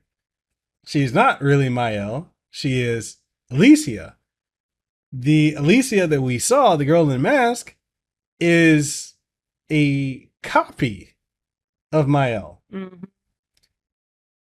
And then you find out Verso is not really the real Verso. He's a shadow. And you're like, what? Because then at the end of the letter, like saying, you know what's going to happen next. Mhm. And she says to give the letter to Mael. Mhm. He doesn't do it. He throws it into the ocean. Then everyone starts gomaging. And you're like, what is going on here? Yeah, there was a little hint that whatever decision Verso was making, he was going to sacrifice the others. We didn't realize it's going to be like that. Yeah. Full scale, just everyone got. Yeah, and then in the letter it was talking about she who has power to paint beautiful things and he who hides things with lies Yeah. and flowers. And then after the letter is being read, everyone gets gomaged into petals, flowers. It's like, oh my goodness. Yeah. What did we just do? Yeah. Yeah, it was like, it really hit you hard, made you feel bad because you saw everyone so happy thinking they got their freedom. They don't have to worry about this looming threat of the paintress, the gomages and everything. And then you get, it fades out and then it says prologue. Mm. Was it No. Epilogue. Oh, epilogue. Didn't it say epilogue and then it went to act 3? Oh, yes. It went to epilogue. Epilogue. Because, yes. It went to epilogue. And then you Alicia. Yeah, it had Alicia. It woke up and you're like, wait, what's going on? And then you see Mael in a different outfit with her hair down, missing an eye, half her face is burnt, and you're like, what is going on? And at that point, that is where that was a massive plot twist. And I say it's a massive plot twist in the sense of like, you literally had no idea what was going on. Mm-hmm. You were so confused as to like, what is this? Mm-hmm. Why is this happening? I don't understand. And so that happens. And then you're hearing this voice saying, come on, Alicia, I need you to meet me here. Mm-hmm. Meet me here. And you're like, who is talking? She sounds mean. She sounds super like mean girlish. So you're in the manner that throughout the game, you've been running across random doors that lead you to a manor and there's a lot of locked rooms. And you're like, this is so weird now to place. It felt like it didn't fit with the rest of the game. Pocket dimension. Yeah. Because you would see these doors randomly all over, like, you know, Doctor Who, where you see doors and you open it and you enter. And so you're just wondering, like, what is this place? Why are there so many doors all over the place where I can enter it? And the room that you wake up in as Alicia is the room that you found Mael in. Yeah. When you first found her after the beginning of Act 1. Yeah. And so, like, that's when you put two and two together about that.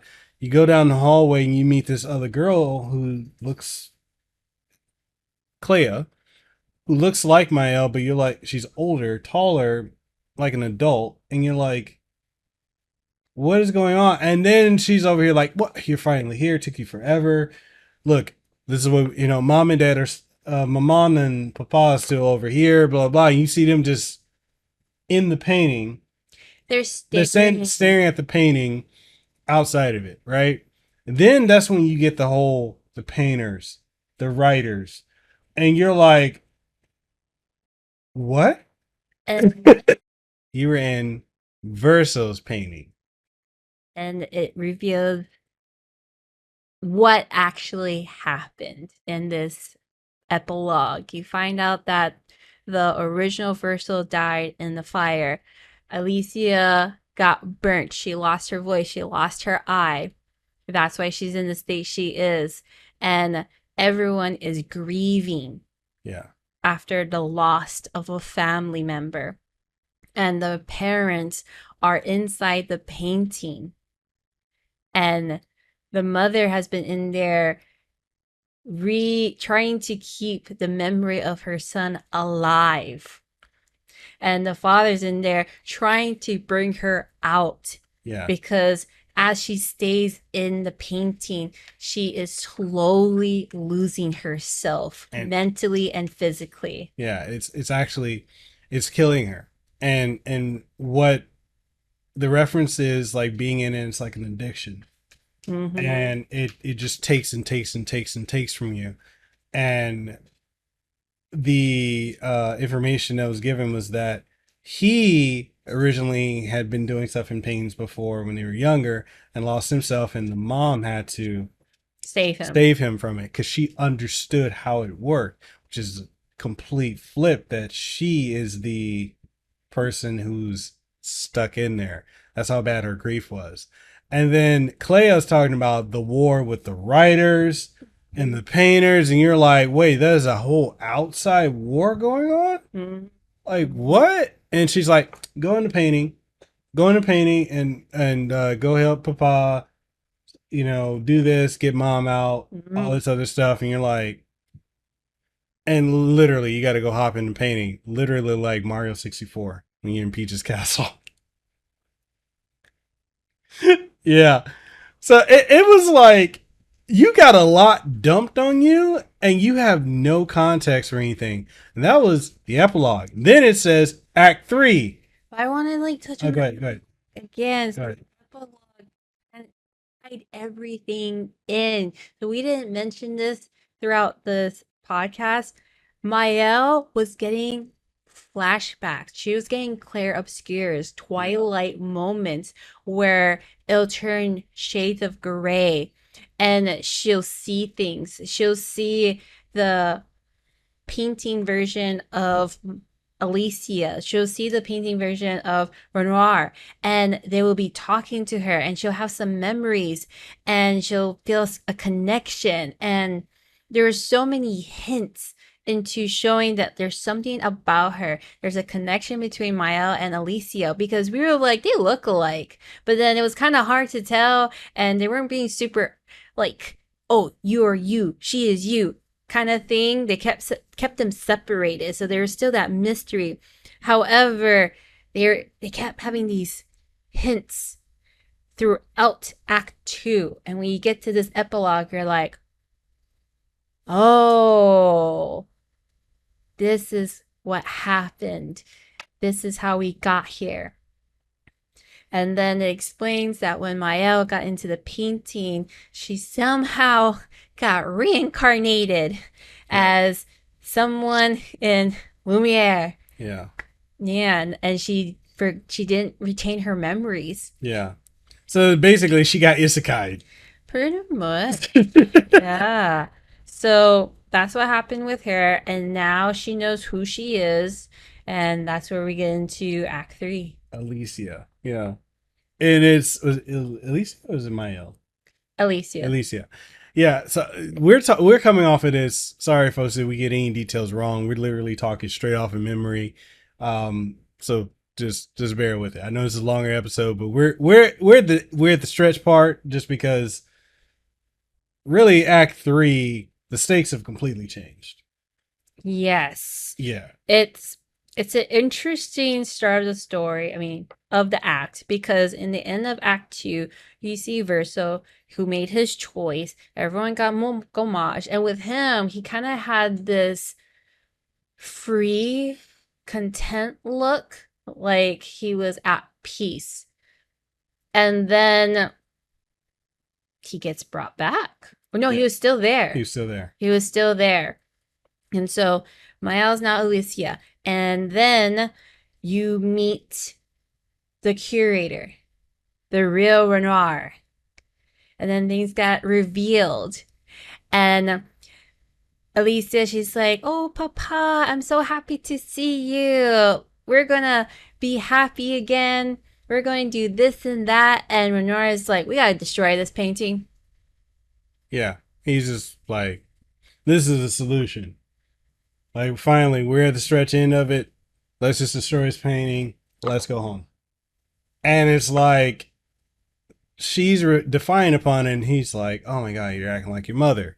And it's just, And there's so much layers to this. This painting is the childhood painting of Verso, the original Verso. A piece of his soul is in it. It's what is keeping this painting alive. Another layer is that Alicia has great memories in this painting. yeah. Because outside of it, after the accident, the fire, the death of her sibling, her life wasn't that great. And when she restarted this painting, it was the best thing that's happened to her since then. And she doesn't want to lose it. Yeah. And then you have another layer where the mother, she is using this painting to help her with her grief, but it's also hurting her. And you have this father that wants to destroy this painting to make sure that everybody is good, because this painting is an addiction. It's hurting the family. Yeah. Yeah. And it's like, you also get the realization that when they talk about the canvas, they talk about the painted world, Lumiere and everything like that. You understand it's not a real world. Even though there are people in it, and this is a point of contention for a lot of people, they're not real. They're not real. And I know a lot of people assume like, oh, okay, because all these people in it, they're sentient beings, this and that. If you dive into the further side quests and such, you find out they're not really that sentient. Also, you find out that the residents, before they were even there, of Lumiere, it was just the Gestrels and Monoko and Eske and Francois. Mm-hmm. You know, it was not all these other people. It was originally, I know I'm kind of spoiling the end whole thing, but it ties into it because it gives you context to understand the story. It was originally a play canvas for Clea and Verso. It was Verso's canvas, and they used to go in it and play and have fun, which explains why SK is the way he is. Mm-hmm. SK is basically another interpretation of Verso, and Francois, as mean as he is another interpretation of Clea. And it was just a play thing. It was never supposed to be more than that. Yeah. It got warped once The parents got involved. once Aline, the paintress, got involved, it really got more warped. And so the whole journey you've been on, from we gotta stop the paintress and everything like that, the whole narrative shifted on its head. It's no longer about that. This is now a family drama. And you are given the impression that you need to say, like, because eventually Alicia restores Lune and Yeah. CL. And so they learn she's a paintress. They learn all this other stuff. Mael has white hair now, and she's got all her memories back. And so basically, she's like, we got to stop my father. We got to stop him from trying to destroy this canvas. And then we're going to bring everyone back. She keeps saying, we're going to bring everyone back.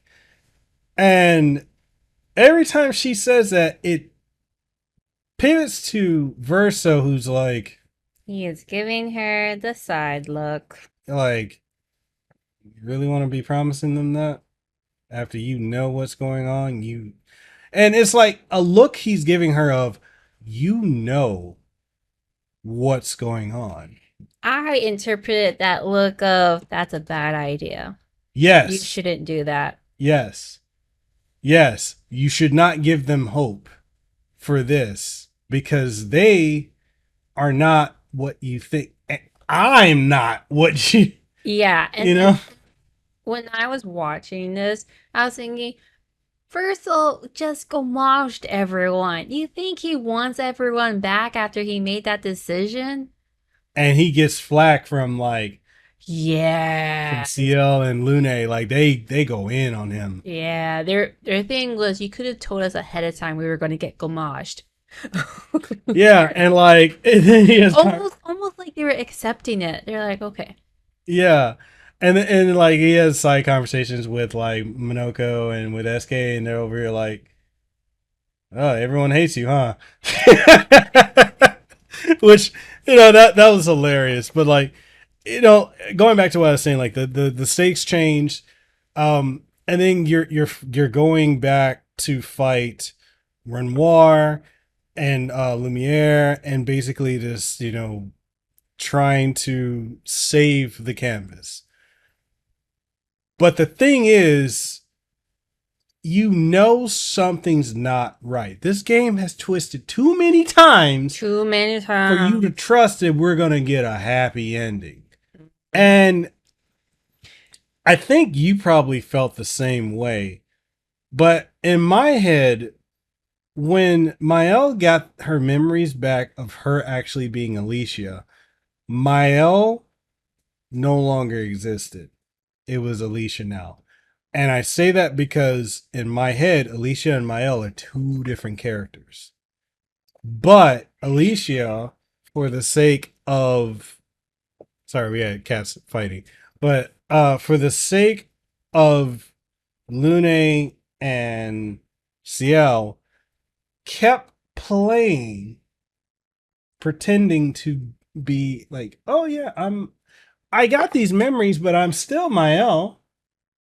That's like saying, I got this fame and fortune and power, but I'm still me, guys.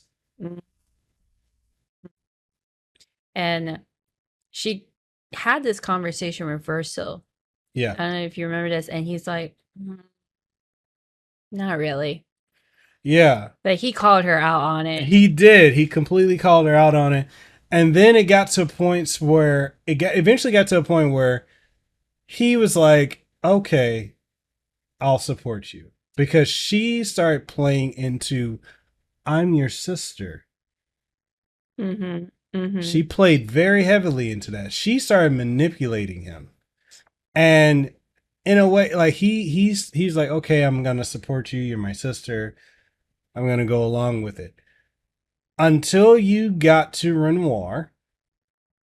And then Mael and Renoir were talking. And Renoir was just making sense. Guy was just dropping facts like, this is killing your mother. This is going to kill you. This isn't real. We have a family. We need to like get out of this canvas. This is not real life. This is not what why are you know what this is? Mm-hmm. Like he's like, what are you, girl, what are you doing? What were his famous quotes? You need to see the world for what it is, not for what you want it to be. And he ends up saying at one point, we're all hypocrites. Mm-hmm. Yeah, he's like, we're all hypocrites. And like, he's talking to her, telling, like trying to reason with her. She won't listen. They fight. We win. And then they're having another conversation. He's like, look, I love you. In so many words, I love you. I just want you, your mom to come out of here, us to come back to being a family. Clea needs us. She's off doing her own thing, but we need to come together and be a family and healed. That's essentially what and I'm over here like, as a father, I get that. And as someone being logical thinking, he's making, my guy's spitting facts. And I'm like, he's making sense. And then she's like, Papa, just let me stay in here. I promise I won't end up like mom, blah, blah, blah, blah, blah, all this other stuff. And then he's looking at her and she's lying to him in his face. He knows it because he knows if you are a parent, when your child is lying to you. And you also know when your child is dead set on a decision. And there's nothing you can do about it. So he kind of just accepts it. She gomages him. But that whole time when they're having that back and forth and she's lying, not only does he pick up on it, Verso picks up on it. Mm. And he's over here like, this is just going to repeat the cycle. Hypocrites. Right. And so after Renoir is gomaged, then you get the portal that opens that leads to the heart of the painting, or heart of the canvas. And Verso rushes into it because he knows what it is. There, you see a little boy who's painting. Now, we left out this little details we're recounting because there's just so many little details. It's hard to keep up with every little thing that happens. But there is, throughout the game, a hollow, faceless boy that's like a specter. Looks very similar to the curator and also to the paintress. Now, we kind of assumed after seeing that so many times, is that Verso?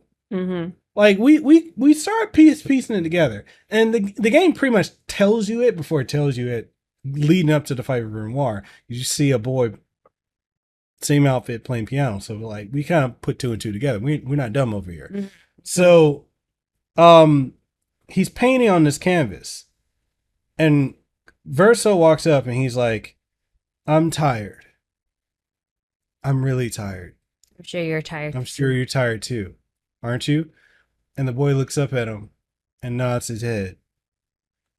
And like, that hit me so hard. At that point, I'm like, this can't go on. It's so red. Yeah. And then he's like, it's okay. You know, it'll be over. And then he asks, do you want to, does he ask, do you want to paint anymore? Yeah, he asked him. And he's like, the boy's like, no. And so then Mael or Alicia comes in. It's like, what are you doing? Well, don't forget that the boy was agreeing with Verso and was about to hold his hand to leave this painting, this canvas that the soul was painting on, and Verso was slowly gomaging. Yeah, Verso's gomaging, and it was about to be, the whole thing was about to be over. Yeah. But then Alicia swipes her sword to like stop them from touching each other and stops the whole process. And then you're like, Alicia, what are you doing? Yes. You know, you're like, wait. She is looking like a villain. Completely. But you know, the beauty of it is the greatest villains are the ones who don't think they are. They don't think they're a villain. Mm-hmm. So basically, she starts talking about, you know, maintaining the canvas to keep the other, she says it's to keep the other people alive, to keep that world going. She knows that means continuing to enslave Verso's soul to paint on the canvas. She knows he doesn't want to do it. She knows that he wants to move on so that her mom, Clair, and Renoir can move on, as we tell our kid, move on and heal as a family. She doesn't want to go along with that. For selfish reasons. For completely and this is the whole thing, masking truth and lies. I had to go there. And I'm about to take it one step further. You know that trailer? Okay. What was it that Lune said to Gustave? What are we going to do, huh? Tell me, we're going to take down the paintress, just the three of us? My gun and your sparks? I didn't take you for a coward. When one falls, we continue. Yes, I know. When one falls. When. Not if, When? We knew not all of us would make it. But we continue. As long as even one of us stands, our fight is not over. But I'm not afraid to fight, it's just my oath. My elves want same oath. Come on, we always said the future of Lumiere is more important than Any individual life, yes. Still believe that? Do you still believe that? For those who come after. Right? That comes back because when one falls, who fell? Verso. What's the other part? We continue on. She's not doing that. And so it tied back into it. So you have to make a choice. Before you make this choice, you get Verso's exposition as to why this needs to stop. Then you get the counter from Mael or Alicia, why this needs to keep going. And as this is going on, I know people have said Verso's selfish. I don't subscribe to that. He's just someone who knows more than everyone else. He's been alive for 67 years. He's been immortal. He's seen of his loved ones, his comrades pass away. He is tired. He's tired. And when Renoir was talking to Alicia before that battle and after it, he showed the party what she looked like in the real world. And after Verso saw that, that's when he was like, this needs to stop. My family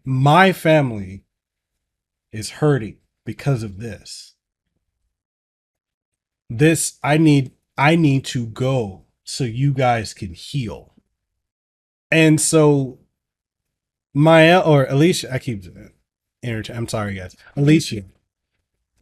I know. Alicia doesn't want to end it.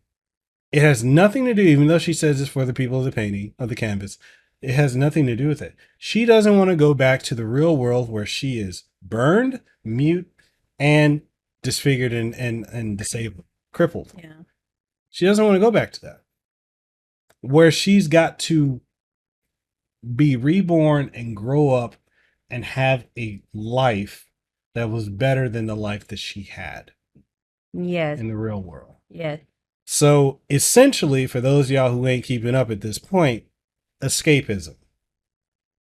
She wanted to escape the trauma and the grief that she had.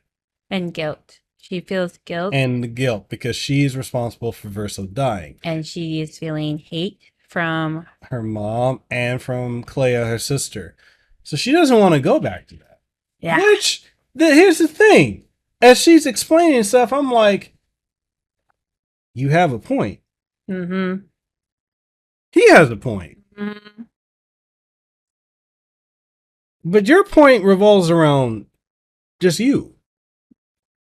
His point is about sacrificing himself for all of you to heal. However, when Alicia is making her argument, she's talking about keeping the painting alive, everyone they know, still being together. That was like her argument to that. She wasn't talking about herself. So this is where it's really the player's choice. What do you want the outcome to be? Yes. What do you want to happen? What is resonating with you? And we resonated with Verso. Let him rest. Yeah. And it's like, what? Now, I'll say the reason I went with Verso was really around the boy. He was tired. He's already dead. His soul can't go on. He's trapped here. And I'm just like, he needs to be able to rest. it's not fair. He's a child. Mm-hmm. Mm-hmm. Like, mm-hmm. why should a child be burdened with the sins of adults? Mhm. I couldn't. And I'm looking at that as a kid who's went through rough times that I shouldn't have had to, and also as a parent who I would never put that on my kids. So I'm just like, this is a easy choice. Looking at Alicia's been lying for a bit, and she really, as she's doing double talk, she's saying this, but she's meaning this. Mm-hmm. You know? And it's like, I can't side with this whole thing. And so I'm like, I got to go with Verso. That was my reason. He made the better argument. I was thinking about that too. I was also thinking that I'm not sure if this is true to the original Verso, but the painted Verso was mentioning that his passion was more with music. That was true to the original.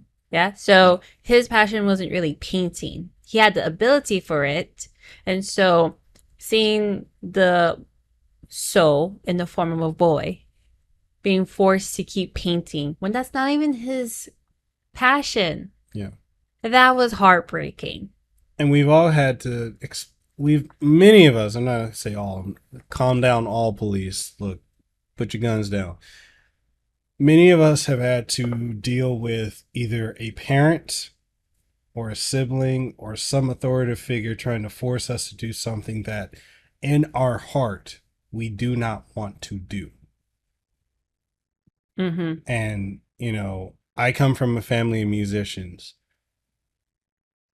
Music is something that I forced myself to do when my true passion was art. I used to paint. I used to draw.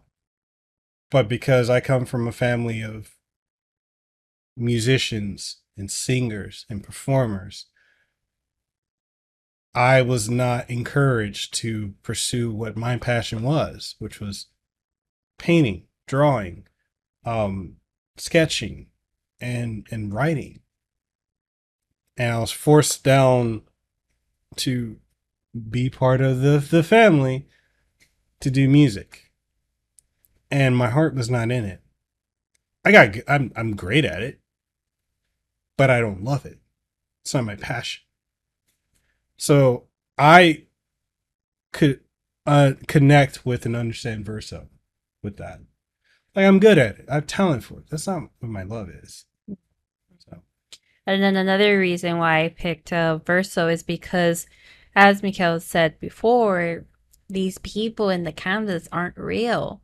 Yeah. So by keeping the canvas alive, you're just forcing all these figments, these creations into keep going in this cycle, making themselves think they're in a real world and just going on with their lives in this facade. And when we were playing the game earlier, we were like wondering, like, is this a simulation? Because it just feels like something was off.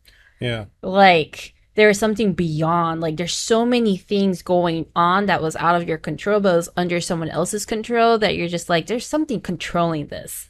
Yeah. It really gave the impression, and you probably thought this too, but like, it's like writing code for a program or for a script, or, programming an AI to do. It can only go as far as you tell it. Mm-hmm. Mm-hmm. And that's what I felt about the people in the canvas. Yeah. It's like, what more is there? Like, Alicia wants to stay there, but they're not real. They were created. This isn't healthy. You're like, as you're saying, escapism. Like it's not the right choice. It's a immediate solution for her, but it's not long term. Well, that was my thought. You want a deep cut? Oh, sure. Okay, so since this is all about escapism, this is similar to when you have people nowadays who have virtual girlfriends, virtual boyfriends, Yeah. AI friends, and they would rather, and this is case by case basis, but the common denominator is they've had really bad interactions with real life people. So for them, they would rather deal with this artificial life, artificial intelligence, than deal with reality.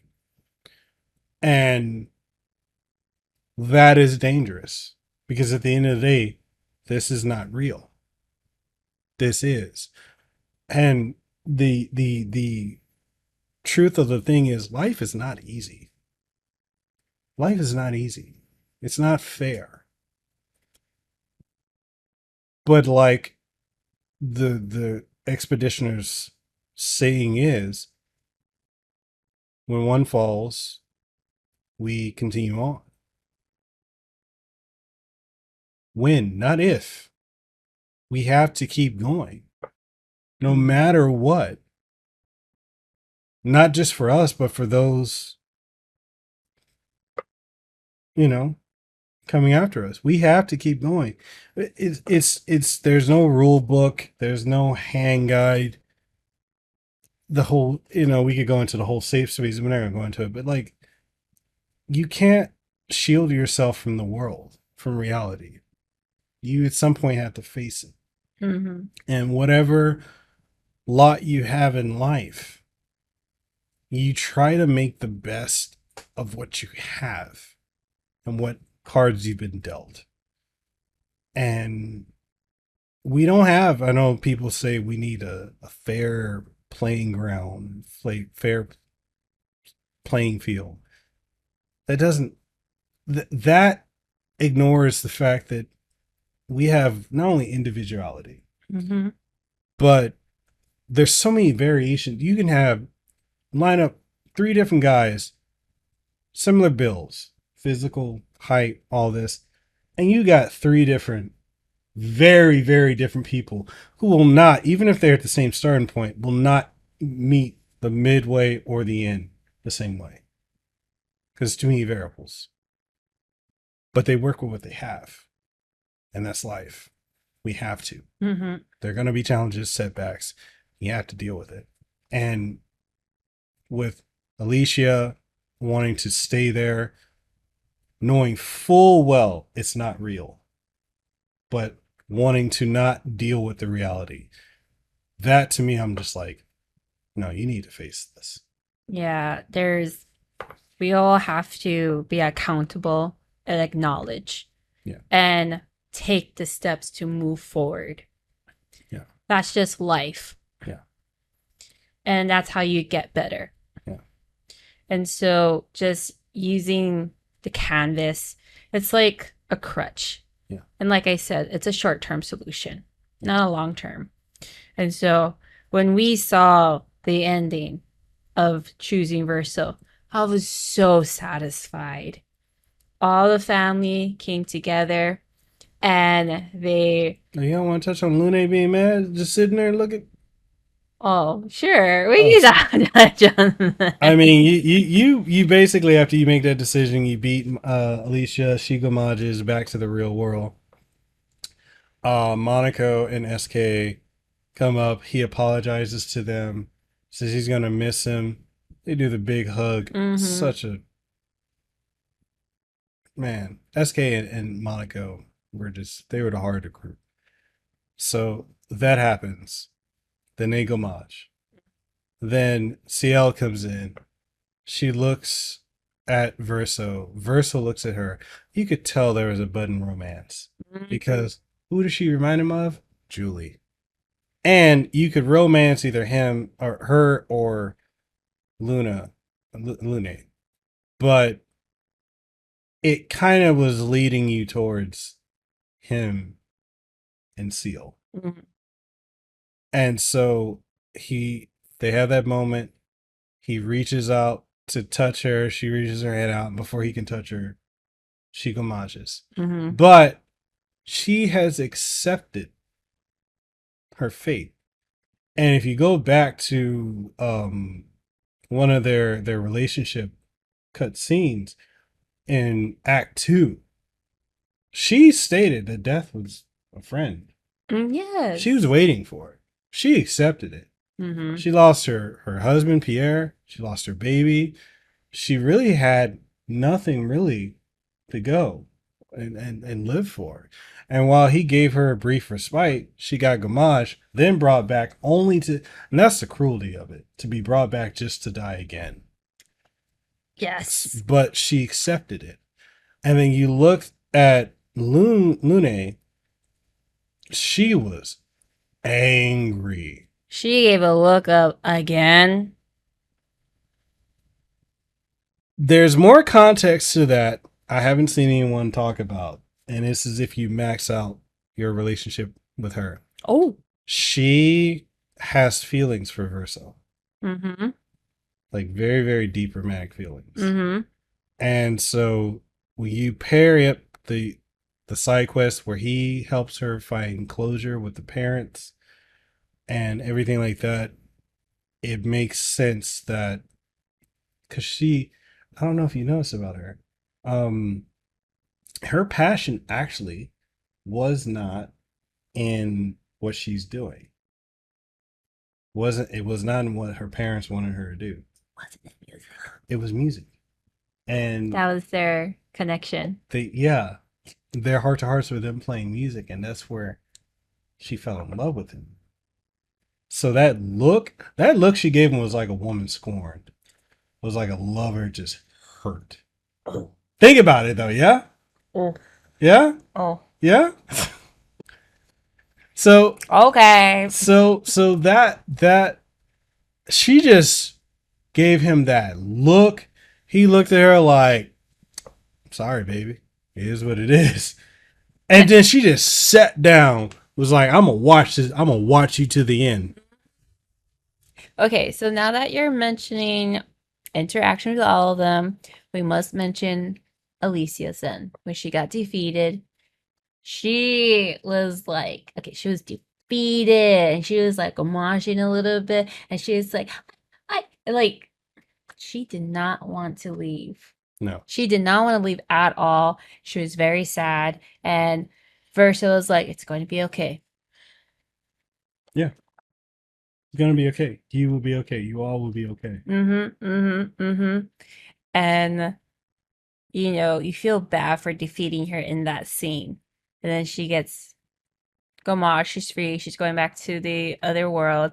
And then you interact with CL. And then I forgot about Alicia after that because it just seems so much meaningful with the other characters, with SK, Monaco, CL, Lune. It's like, Yeah. dang, these are people that you're saying farewell to. Yeah. That you chose to say farewell to. There's just such a deep.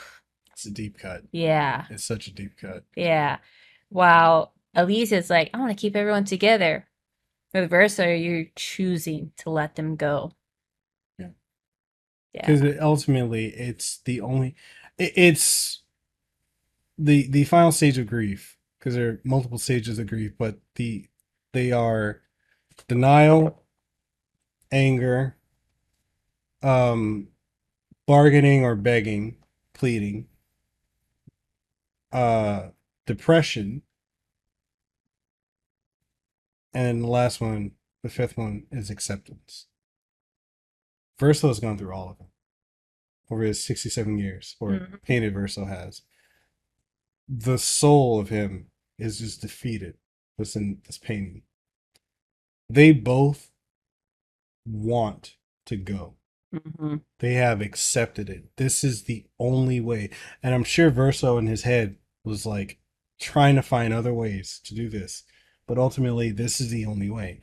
And as people keep saying, oh, this is selfish, he did it for himself. You're looking at this the wrong way. He did this out of love for his family.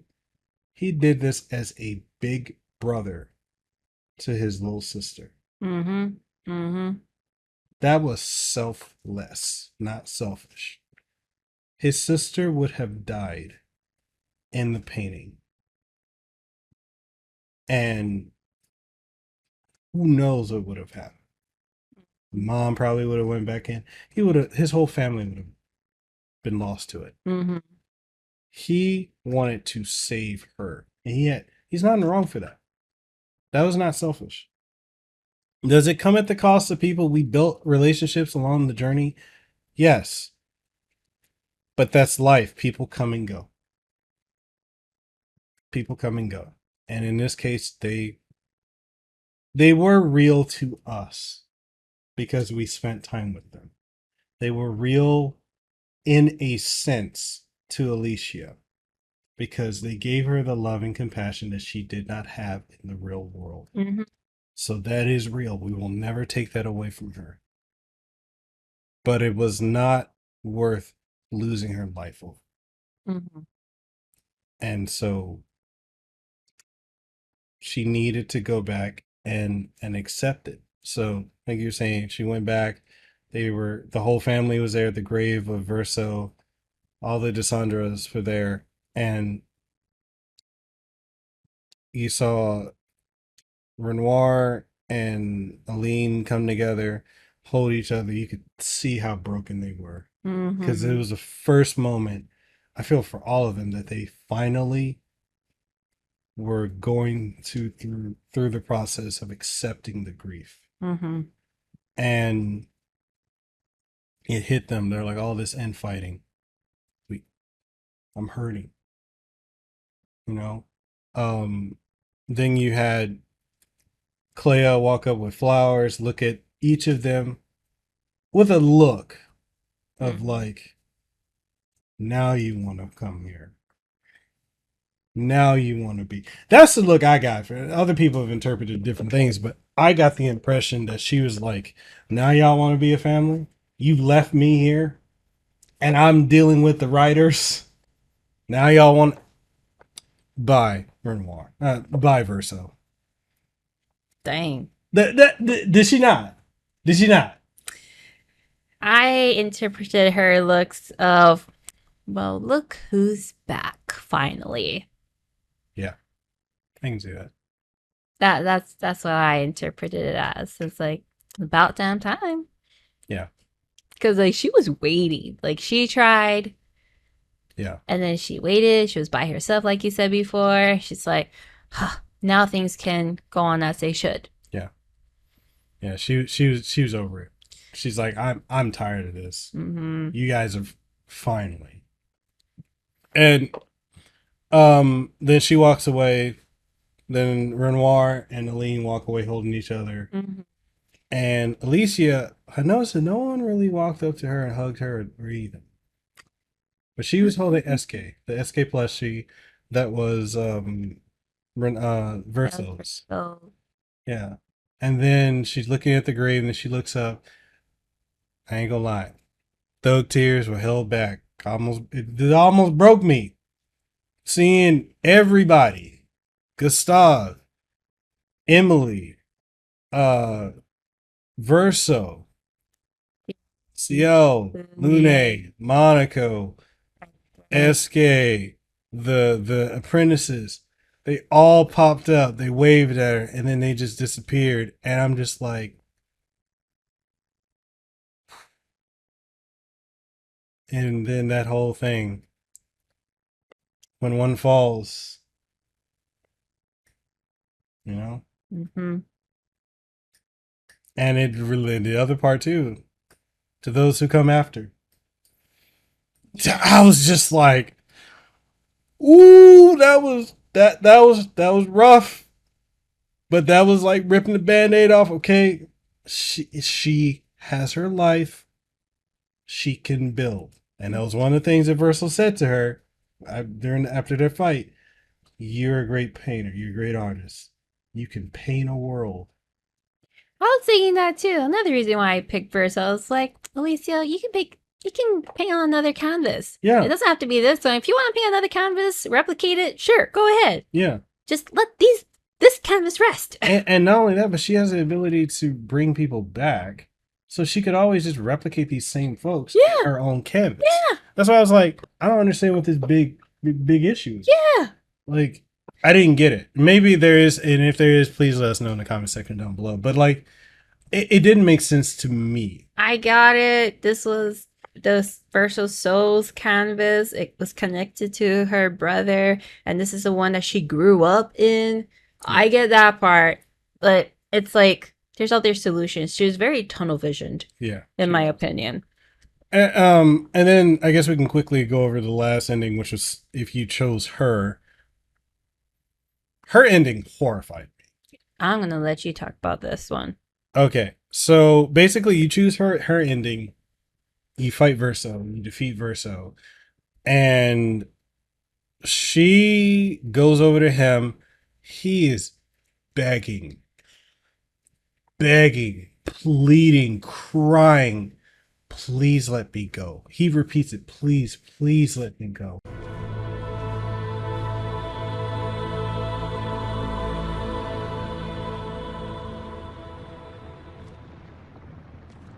Please. Thank you. Stop him from painting. Don't say that. Please.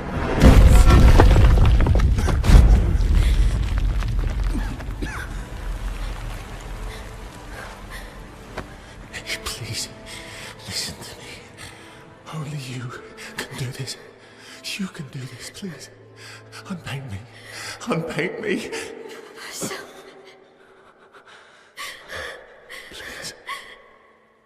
I don't want this life. Stop saying I that. don't want this life. I don't want this life.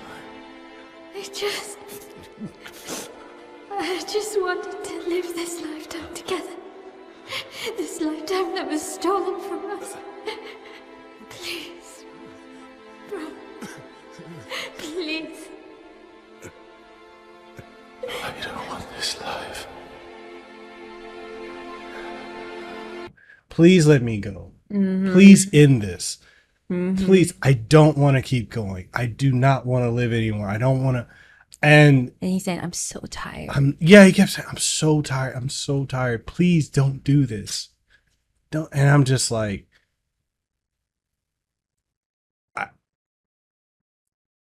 I can relate to this. And I'm not going to go into too big a detail, but I have been in many points in my life where I've been at that point of just being tired. Put those together, you understand what I mean. I've been there. I know what that's like. But I also didn't have someone who just wanted to make me stay. I made my own choice to stay. She denied him his dying wish. She heard his pleas. She held him.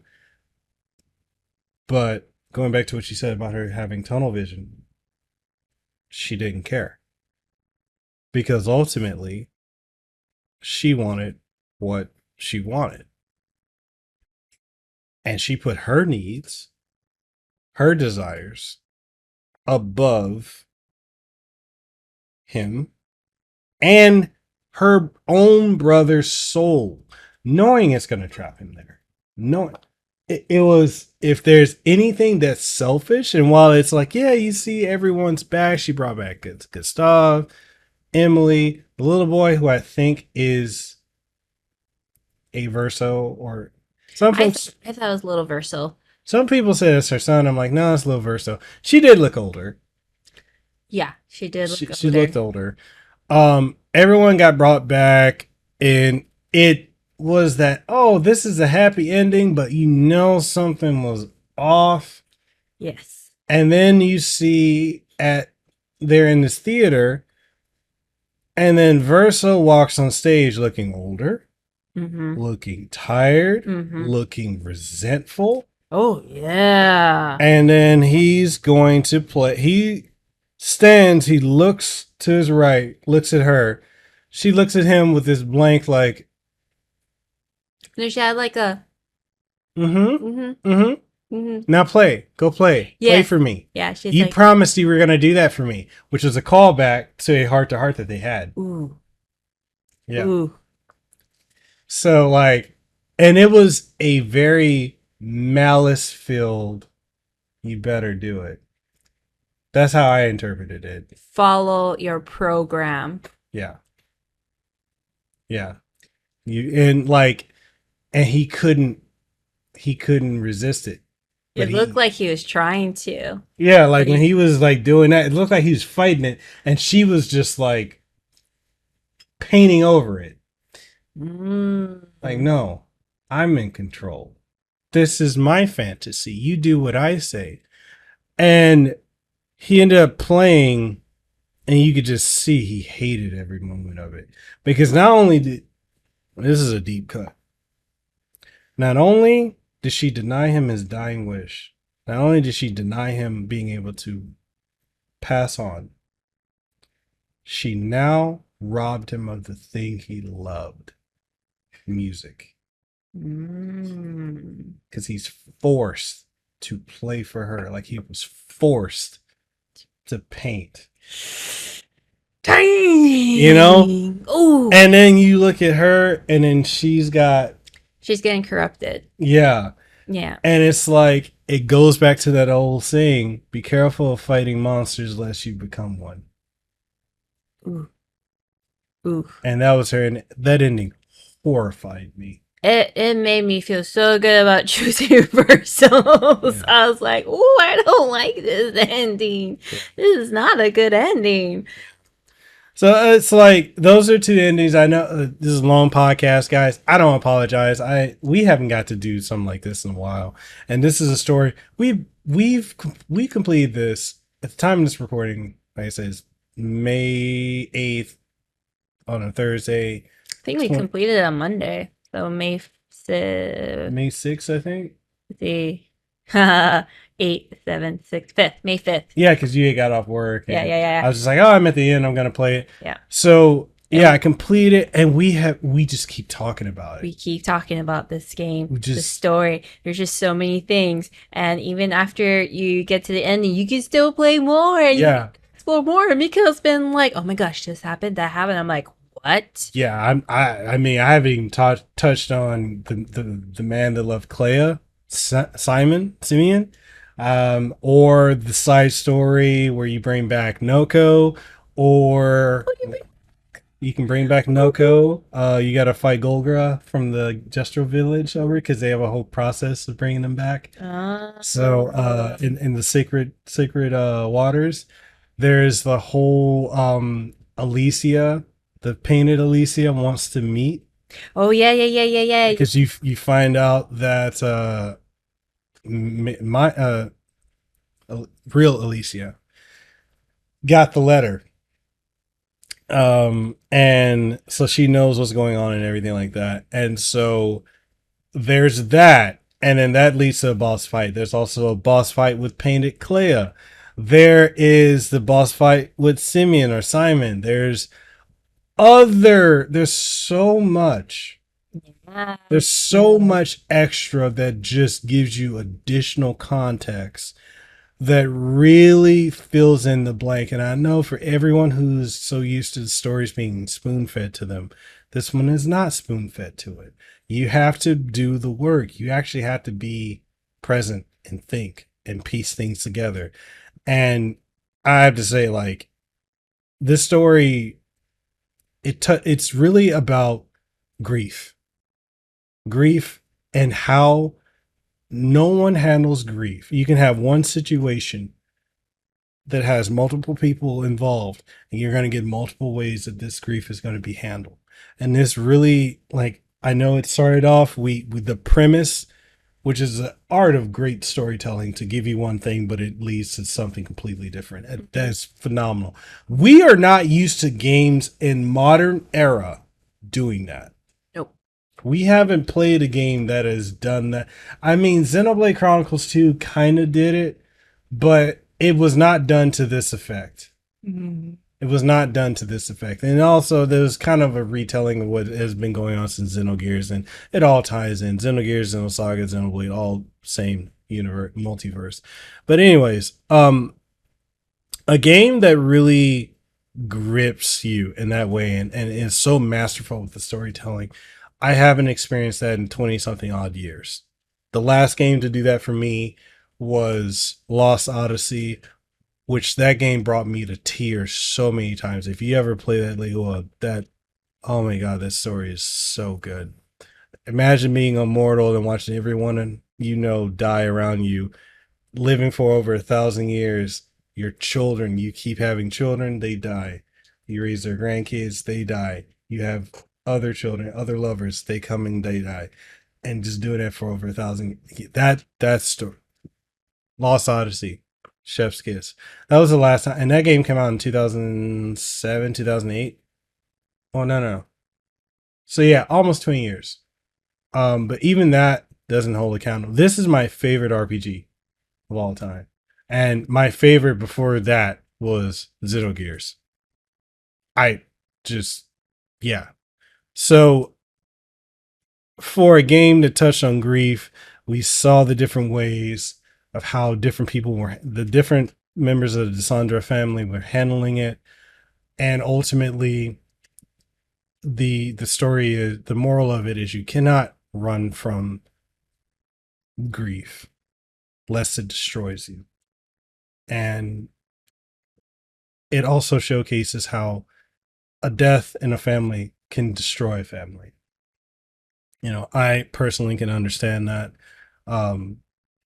My first marriage, my first child passed away, and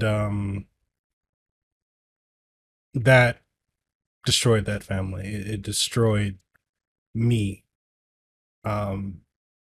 fractured me, because you could say. It's been 16 years, almost, roughly, and I still deal with the grief, but I deal with it in a much healthier way. I have therapy. I self-admitted myself into therapy. I've been in therapy for 15 plus years, and I talk about it. I do journaling. I do shadow work. I talk to her. She's a great support system for me. It is, losing a child is one of the most difficult things to deal with. There's no pain like that. And that was my first experience with death, was my first daughter dying in my arms. I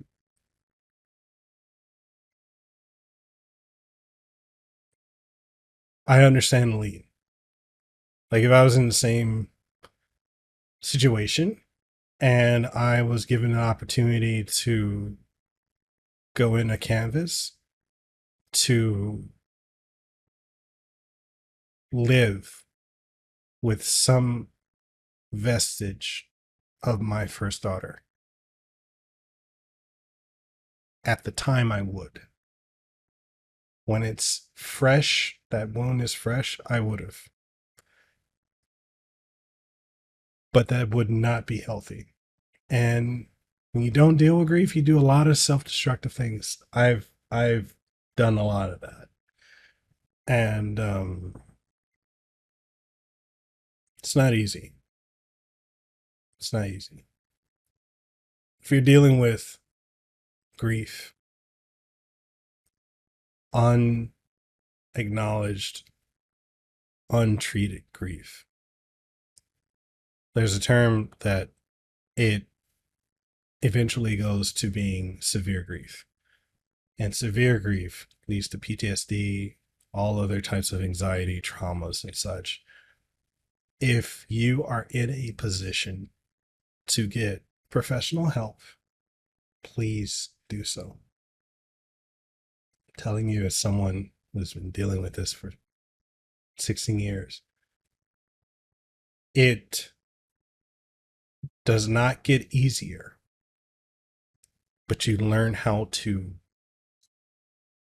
one, grieve and process your grief. Two, process your feelings, your pain, your trauma. And three, forgive yourself. No parent should have to bury their child before themselves. And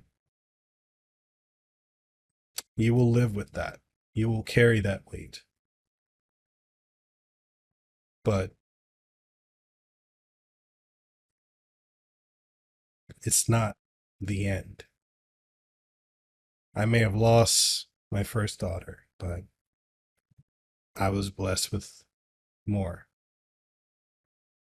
And in that aspect, the silver lining is for those who come after. And I was blessed with 3 beautiful daughters to come after.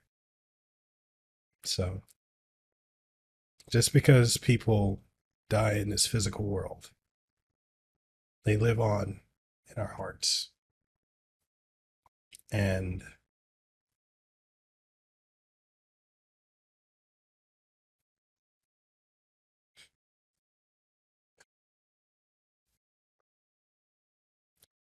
you keep that.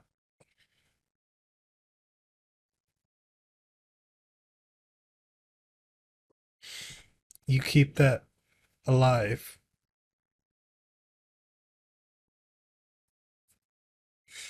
They stay alive with you.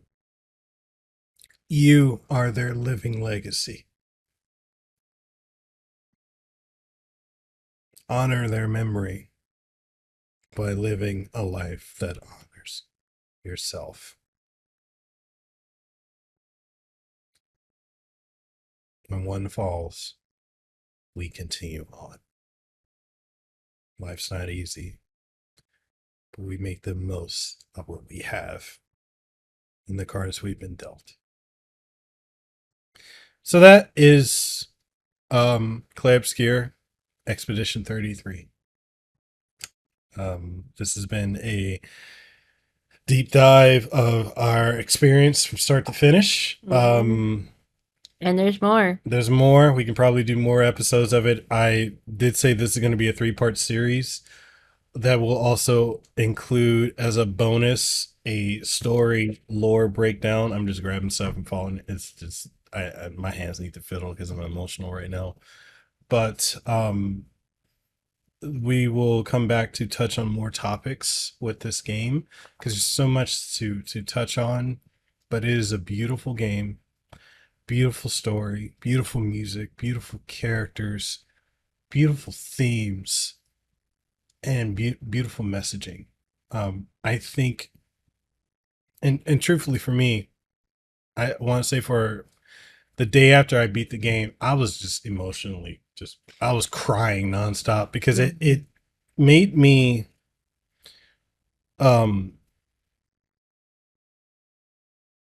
do shadow work and address things that I left unaddressed, grief that was just left there. And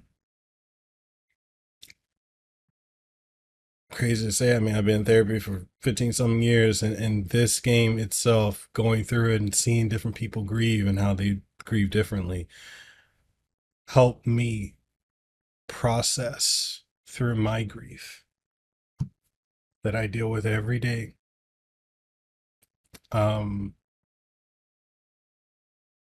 Understanding Verso and being tired because I'm tired. Understanding Renoir because I just want to get my family together and fix it. Understanding Clea and the anger and detachment. And also understanding Alicia and the guilt and self-deprecation. And also Aline and her wanting to be in denial and live in a fantasy or an addiction. Because I had a dark point. So I understand that. But we must move on. We must process and move forward. So, with that being said, I got nothing else for now.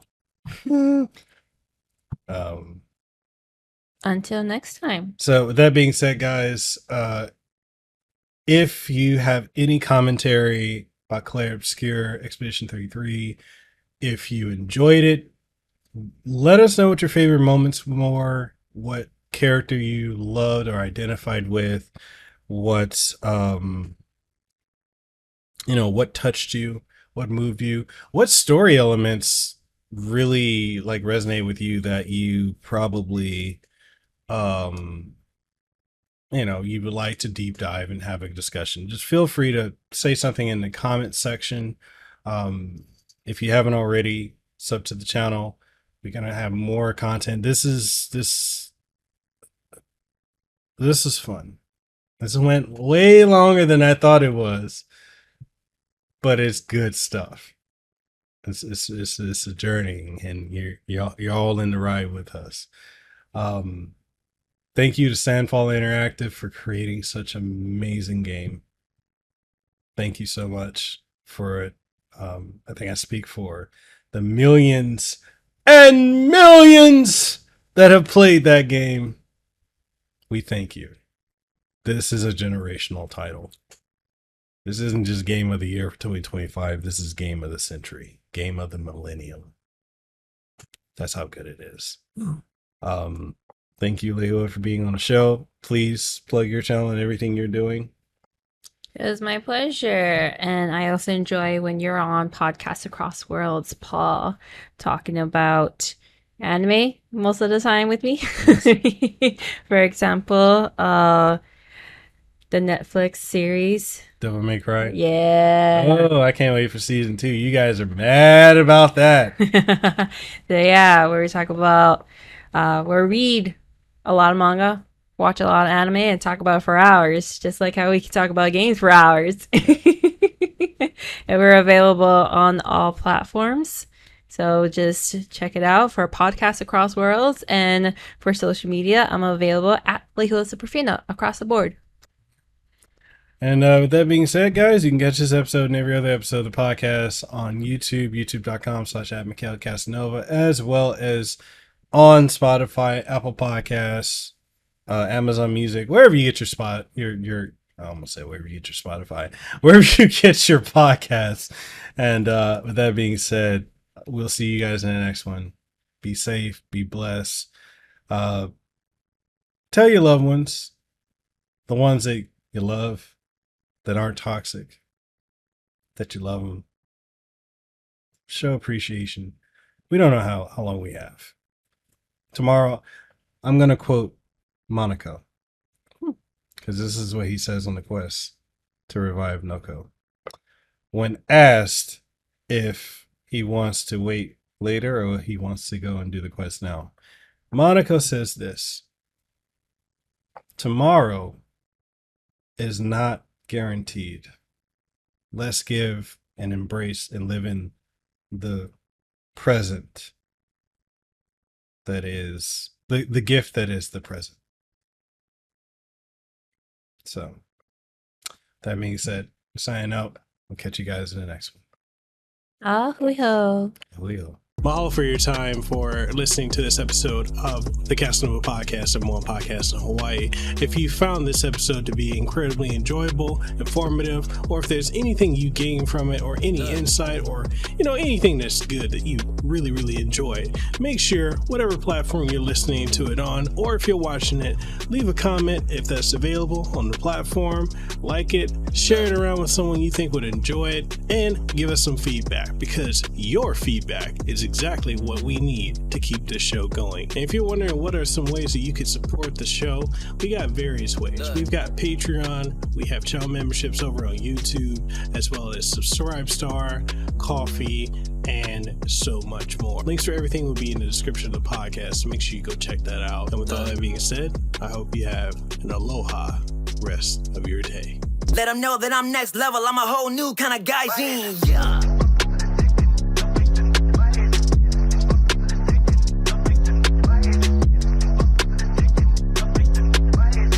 Yes, at the top spot, in case you forgot.